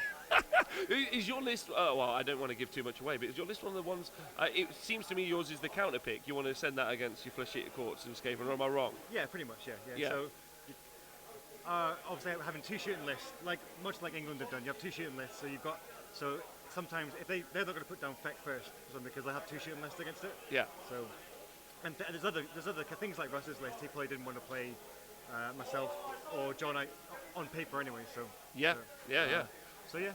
We undernard about what it should be, and I thought that shooting list might be the right thing to kind of put pressure on the matchups. And it's really fun watching the matchup process, and it's fun then watching it all pile through. Especially big upsets like yours, it becomes quite exciting. I know we're not covering any games, but it's fun just building up the drama. Like, oh fuck, it's come back because we were. That's where I was feeling. I was like, if I just turn this. I'm not allowed to swear, am I? Yeah, you are. Oh, yeah. Fucking brilliant. I was like, I'm fucked. So when it turned around, I was like, shit, am I going to win this? You know that feeling when you suddenly realise you might be winning the game that you just thought you had no chance of winning. So. Yeah, absolutely, especially when it comes back. Yeah. You're there okay, look, all realistic, and you go, oh no, wait. Yeah, this is. Everyone in the chat, congrats, Mike. Big turnaround from Bobo, says Mr. Sinky. Don't know what that means. I went to Heat 2 and I took a Sacrament list, which I had barely practice with. I went 2 and 5. I played 2 Skaven, which obviously didn't help. Played Dan Ford, but I didn't really click with the list till the last round, so I was like, nah, I'm not going to stick out with these guys. So I'm usually a Stormcast player. We're just trying something a bit different to see if it was going to fit in for this. So yeah, I think Shootcast is a really good list as well. Yeah. Really good. Just needs the elite matchups realistically. Like that one. Yeah, the Horde army. Yeah. Did you even ever get near his Savage Big Boss? Did he get shot? Didn't need to. So I had a couple of secondaries. I had I shoot his most expensive character, which is his Wargog Prophet. Yeah. So I got that, and the other one was just bomb my character off the table. Right. So okay. I did that as well. So. Oh, easy. All right. I'm thinking it's a hard matchup for me. England's going to be one of our toughest ones, so I may as well try and get the easiest kind of secondaries to go for. Whether that's the right play or not, we'll see. So. That's a great shout. Great shout. Keen to see how we're doing across the board now. So I've heard a couple of good news stories, but I don't know how it's playing out right on the. Well, I'll let you get back to it. Thank you very much for doing the interview. Thank you, yeah, thank you. Congratulations there. Thank you very much. Yeah, that's cool. Oh yeah, come in. We'll just do this process. Hey, Darren. Oh, sorry. It's all right. It's okay. We're just winging it. We could do interviews there in future, but that's fine. Look, this is more fun. Get in. Oh, where am I? It's just right. You can see there. There you go. Right, but you got to talk into this. Delayed. They don't like talking into it. Okay, how are we doing? There you go. There we go. Darren. That's Darren. what they said. But Darren. It's okay. So this is a bit like when your mum and dad come in and you go, "Did you eat all the cookies?" I did. Did. So you're running a pretty grim, dark Skaven list. I am, yes. Yeah. Okay. And you were just up against Flesh-Eater Court's incredibly good army. I can't even fucking moan about him using Flesh-Eater Courts because I took rats, can I? You can't. And they're at Lee Bromley in there, Darren. Oh, bless him. So what happened? Talk me through it because... I didn't read his army list, so I wasn't aware he had Doppelganger. So when I hard committed on his left, he popped Doppelganger and ate the world. So he had a Ghoul King on not on a zombie dragon with and it just fucking ate everything, and it rolled. JP will tell you he rolled a lot of sixes. A lot of sixes. But I'd have died anyway. He didn't get lucky. He deserved to destroy me because I'm using rats. B, I didn't read his armor list. It's entirely my fault. So it was the commitment. It was the commitment on the Yeah, I doppelganger. thought I'd been really clever, like throwing in 2 units, 40 monks and a vermin lord into him, and then over the other side, I'd made sure that the activations would have gone in my favour. And I was so super pleased with myself because I'd warp galed through a portal. His other Fect Dragon, the general, so he's only going half movement and he's only going half charges, so he's out of the game for a couple of turns. So I was so super excited about that and I thought in my head, I'm going to nail the other guy, and I completely fucked it. 46, I don't know, says Darren, give us a wave. Hello. 80 Max is all about Darren. You could hello, all guys. have to pump in, lol. Come on, JP. There we go. JP, Yeah. JP. Yeah, He smashed JP. JP. Oh, great name as well, JP Gannis. And he's lush. Is he I've not lush? met him Nice before. guy. I'm in a couple of chats with him, and he's always super positive, which is always what you want if you're in a WhatsApp chat. And in real life, he's just as lush. So. Is he? Yeah. Oh, that's great. Despite the fact he's using Bristlegore, but you're at a team event, so you can't. No, fair I mean, play. it's all designed around this, right? Like the matchups. Like we just saw. Did you just see Scott? The shootcast took out the bone splitters, which was like a huge flip of the table, like which shouldn't have happened. I went over it, and we've been watching. Obviously, he sat down on a chair, and he was like, "Oh, this is over." He's super tight though. He's the Scottish guy, isn't he? Yeah. He's wonderful. He's wonderful, Mike. Yeah, he knows really what nice. he's doing, doesn't he? Yeah, the Scottish boys all absolutely like on form here. Well, they all went out and got smashed last night. With you. Well, yeah. We thought that was a trick that I you'd went done. home, yeah. I'll take out the entire team and get them taking out drunk. Northern Ireland tonight because we've got them game 4. 1 English guy and 8 Irish people. That's my plan. I'm going to get them all fucked. But as much as Team England are kind of the bad guys realistically, because you guys have been. Do you know, though, well, you've won really twice, nice. right? They're all really nice, the English people. No, they're lovely blokes. There's nothing there. It's just because of your back-to-back victors. Yeah. You know, you're the champs. People have to go. People need It's to weird slay the being king. bad guy. How's it feel?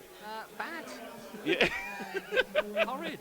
I like being the underdog. So and not only am I on the England team who are lush, but I am using rats as well. So I'm just a complete CUNT.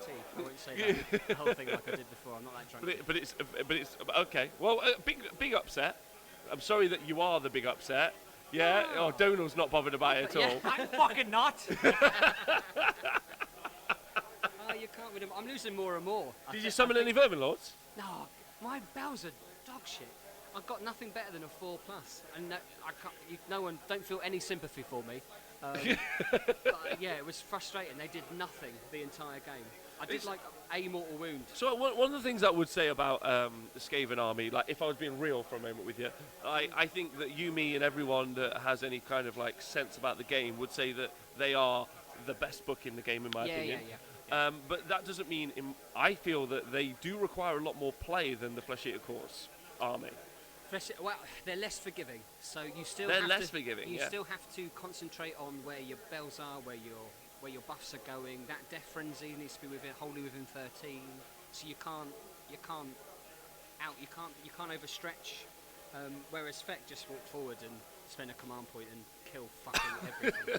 They are easier, and they also heal as well. Like there's not loads of healing inside the Skaven, so once you make a mistake, like you've made the mistake and recovering, whereas Flesh Eater Courts can easily go from half dead to fully alive. So like they are like that, and that's not. This is nothing to do with the conversation about your game with JP, in any way, shape, or form. We're just talking about them as two books. Like because I wonder how many times over the weekend we're going to see the Skaven and Flesh Eater Courts paired up against each other in the match process. I think it's an interesting. Do you know it's an interesting game because the Skaven do have solutions. They do have things like Warp Gal. They do have Death Frenzy. They do have. Sorry, I've just while people talk, I listen and then I read the chat, and someone said we need to go for me to buy Rob a new hat because I noticed I've worn the same hat for the past couple of streams. So now I feel really self-conscious and like, You're and also beautiful. well, the new channel catchphrase, fuck 'em. Yeah. But also I appreciate that. Please send me a new hat. Isn't the new cameras enough? Have you got them yet? Oh yeah, we got they're on the way. Oh, no, because the money's not come through, but one of them's on the way. That's exciting. It's very exciting. Yeah. That's exciting. Yeah. Well done, Actually, everyone. in fact, do you want to see some exciting stuff? Because I know I'd you'll love to like see this. exciting stuff. John, could you just bring up the faction via faction, please? That would be really fun. So look, check this out, Darren. Yeah, it's sexy. There you go. That's nice, right? So there you go. There's Les playing. It's still a very tense game, by the way. They're on turn 2. Yeah. But what you should just see on the screen now. That's cool, right? Like the forts. Yeah, it's very right? good. So as we can see there at the bottom for England, Scaventide and Bone Splitters on a loss. Yeah. Over on the left, and then at the top, Idneth versus Scaventide is still in contention. We can see that game happening. What do you think about that game? Who do you think that could go to? I think Les went into it super confident because it's escalation. Yeah. And Scaventide rely on a lot of the buffs and spells, etc. And so he'd have had to have been deployed deep. So the initiative is definitely with Les, but then the natural Scaventide bullshit eventually might grind him out. Yeah, so in turn 2 he was like, I can see I see the Warp Seer is dead. Oh, I didn't get my fucking vortex off. 3 games. Oh, you never cast it? No! What? It never went off once? No, I just rolled lots. So I've been sent loads of new dice. You know, I'd lost all my dice at Bobo. I heard, and I'm so sorry. And then, shit happens. And 3 lovely people sent me dice. And so far, I don't know if it's karma for using rats or because I'm poor and need people to send me dice, but they roll nothing but 2. So these people, have you just tried to curse me instead? They beat them all to once. Yeah, I'm going to put all these dice. Oh, good grief. So yeah, that's still going on, that game, and I think it could be going this way. But there's a lot of rats still on the board, as we can see. But we'll find out. Fire Slayers though versus Dr. Kane. Fire Slayers smashed that, which I called, by the way, as a prediction. Yeah. And you guys wanted that as a matchup, right? Yeah, I think Richie would relish the opportunity to fight Daughters. He's a thinking man, isn't he? Yeah. And But also that block, Oh. witches are like, I'm going to hit that block, and the block's like, that's fine, Yeah. I don't mind. And then they just batter them back. Yeah. I think that block can handle 2 Flesh-Eater Quartz Dragons going into it and beat them back. Well, hopefully we'll find out. Well, we'll find out over the weekend. won't we? Yeah. I'm really so. Richie was like thinking about which army he should take, and I'm super pleased that he decided on Fire Slayers. I think they're a really good, like a really good polarized list. But you can play for minor losses and you can play for secondaries really well with them. So although they're not the most, versatile, they're not the most mobile army, they're really good in a team context. So I'm really pleased that he took them, and he knows his shit, Richie. Really very does. Clever, Very clever. Yeah, smart fella, and so particular about how he dresses as well. Oh. So well put together. I'd say he's better dressed than Ben Sever. Have you seen him on a night Would out? you? Yeah, fuck yeah. He looks fit. So are we doing a kind of a fashion parade at some point? Like, Yeah, wow, who have we got involved? We'd have Richie. Byron, I still think is very, very well dressed. he is, Ben but he has some Sever. odd choices. Yeah, well, that's why. He looks like someone's just clicked a random character generator on an RPG.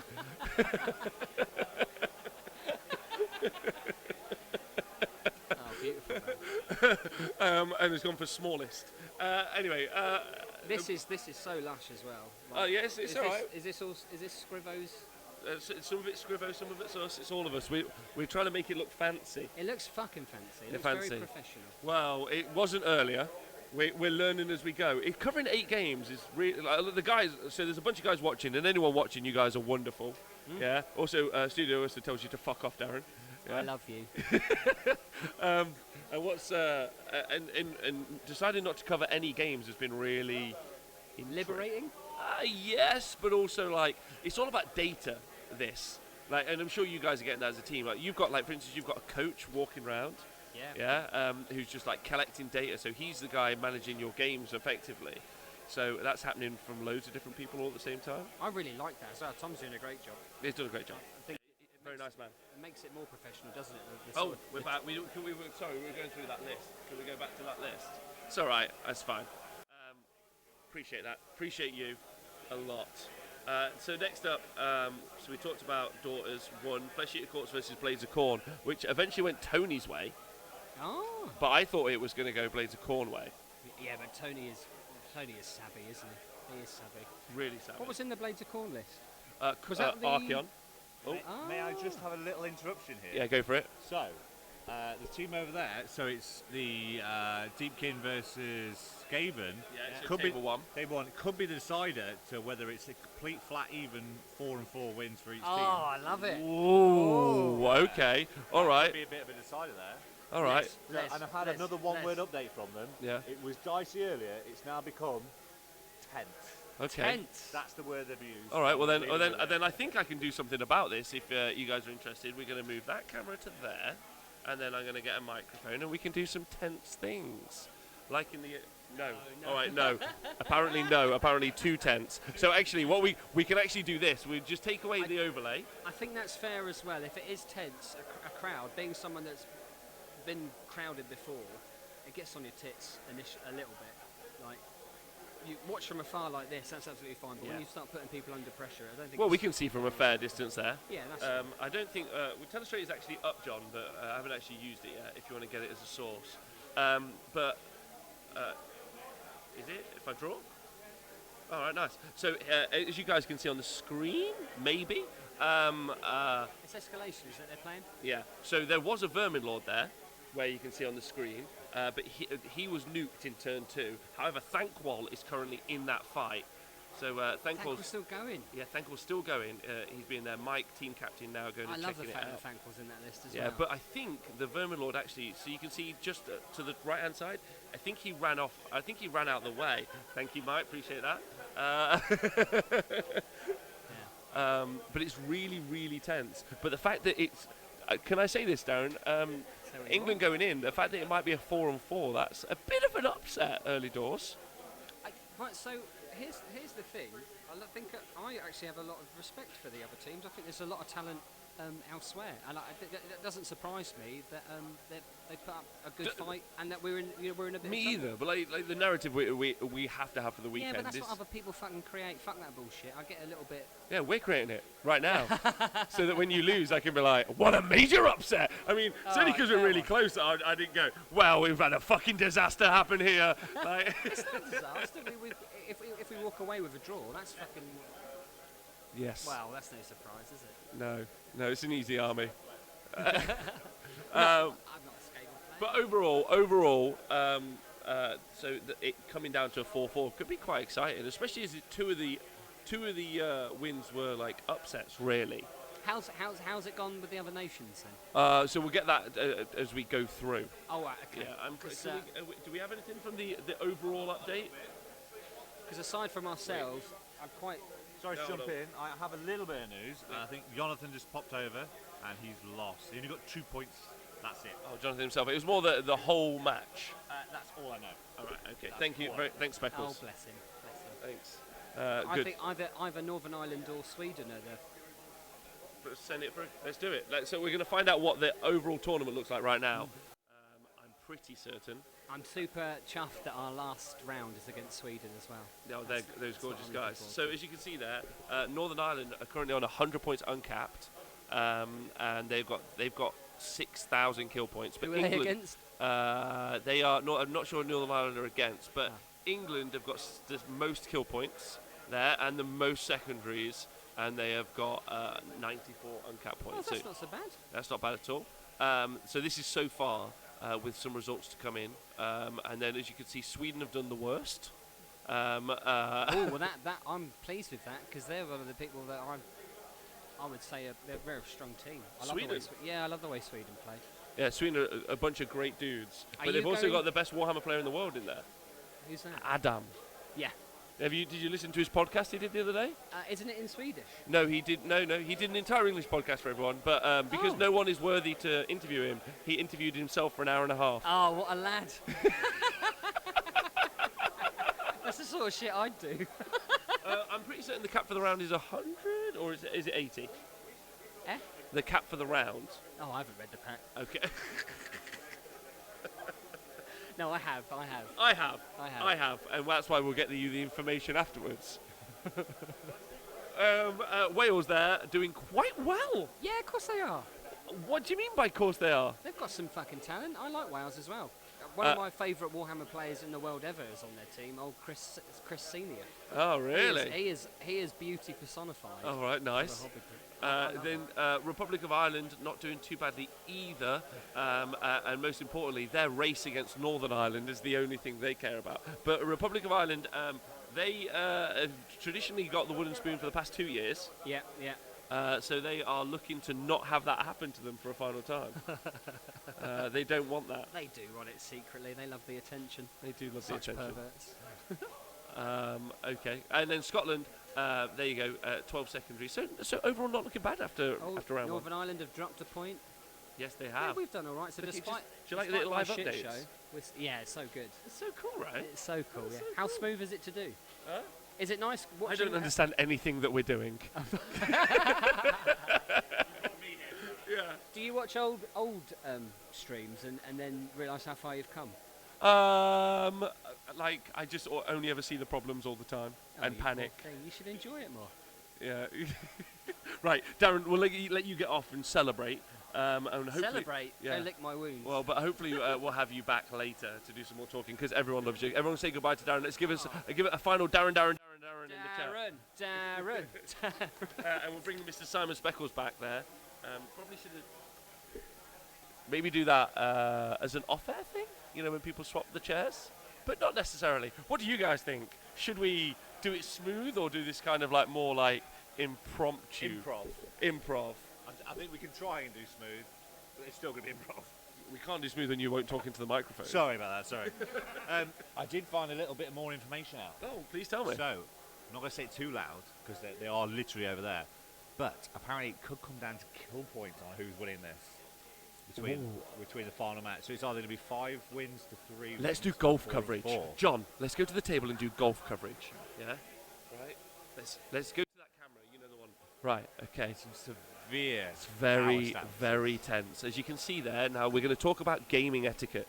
Les is doing something called a power stance. Do you want to tell us exactly what a power stance is there, Well, Simon? I've never been one to power stance. Yeah. So all I know is that the higher up your knee, the more power you have. Yes. That's my prediction. Yeah, that's some people actually bring an extra large stool so they can power stance a leg higher. That's how some people do it. Show that I don't care what you do. My socks are nearly at the table. Yeah. Yeah. Just his face. And then as you can see, Bayliss there is they're being very, very tight. Les has dropped the power stance. He feels it's too aggressive a move. He doesn't want anyone to accuse him of being. Probably understands that the eyes of the world are on him. This is Scotland versus England for the. They're not going to get to play again this tournament, so it all comes down to whether or not England get bragging rights or Scotland gets to say that they're at least as good as England in Age of Sigmar. What do you think? I just think it's them taking it severely seriously. I think in a good way though. I think they realise what they can do. I mean, I think England are winning overall with overall points over Scotland. I don't think they can do that, but I think if Scotland can just slow England's win ratio a little bit, it will become a lot closer later on. Oh, it's so tense. It's so tense. This could actually affect the overall for the This whole could thing be- from this one game. Not to add any pressure to the guys playing right now, but it could be the deciding factor for all of it. It's going to be very, very close. You can see that even young children are excited. They've been brought to watch. They're so enthused. Fathers bringing their children. It's exciting beyond all measure. Teaching them young. Yeah, teaching them young. Just represent your nation. Scottish coach there looking on. This is how you properly play. Yeah. Don't watch an idiot like me. Absolutely. Watch professionals. I mean, that Most baby importantly, looked like I think he's got a lot if of Bayliss actually loses this round, I've heard the Scottish coach is actually going to send him to work in an oil rig offshore.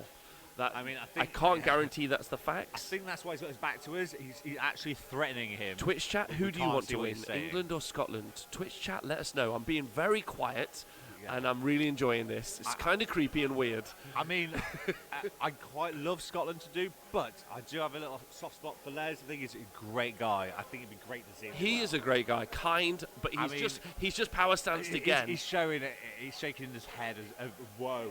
I don't care. Oh, I know I'm doing it. Oh, it's major.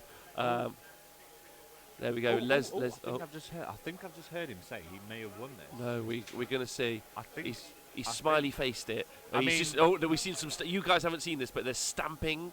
There was a juggler there for a second. Yeah, just as you can see. So while Team Scotland were crowding, Team England craftily had just taken up position, chairs behind. Now most people don't know this, but Tom he actually.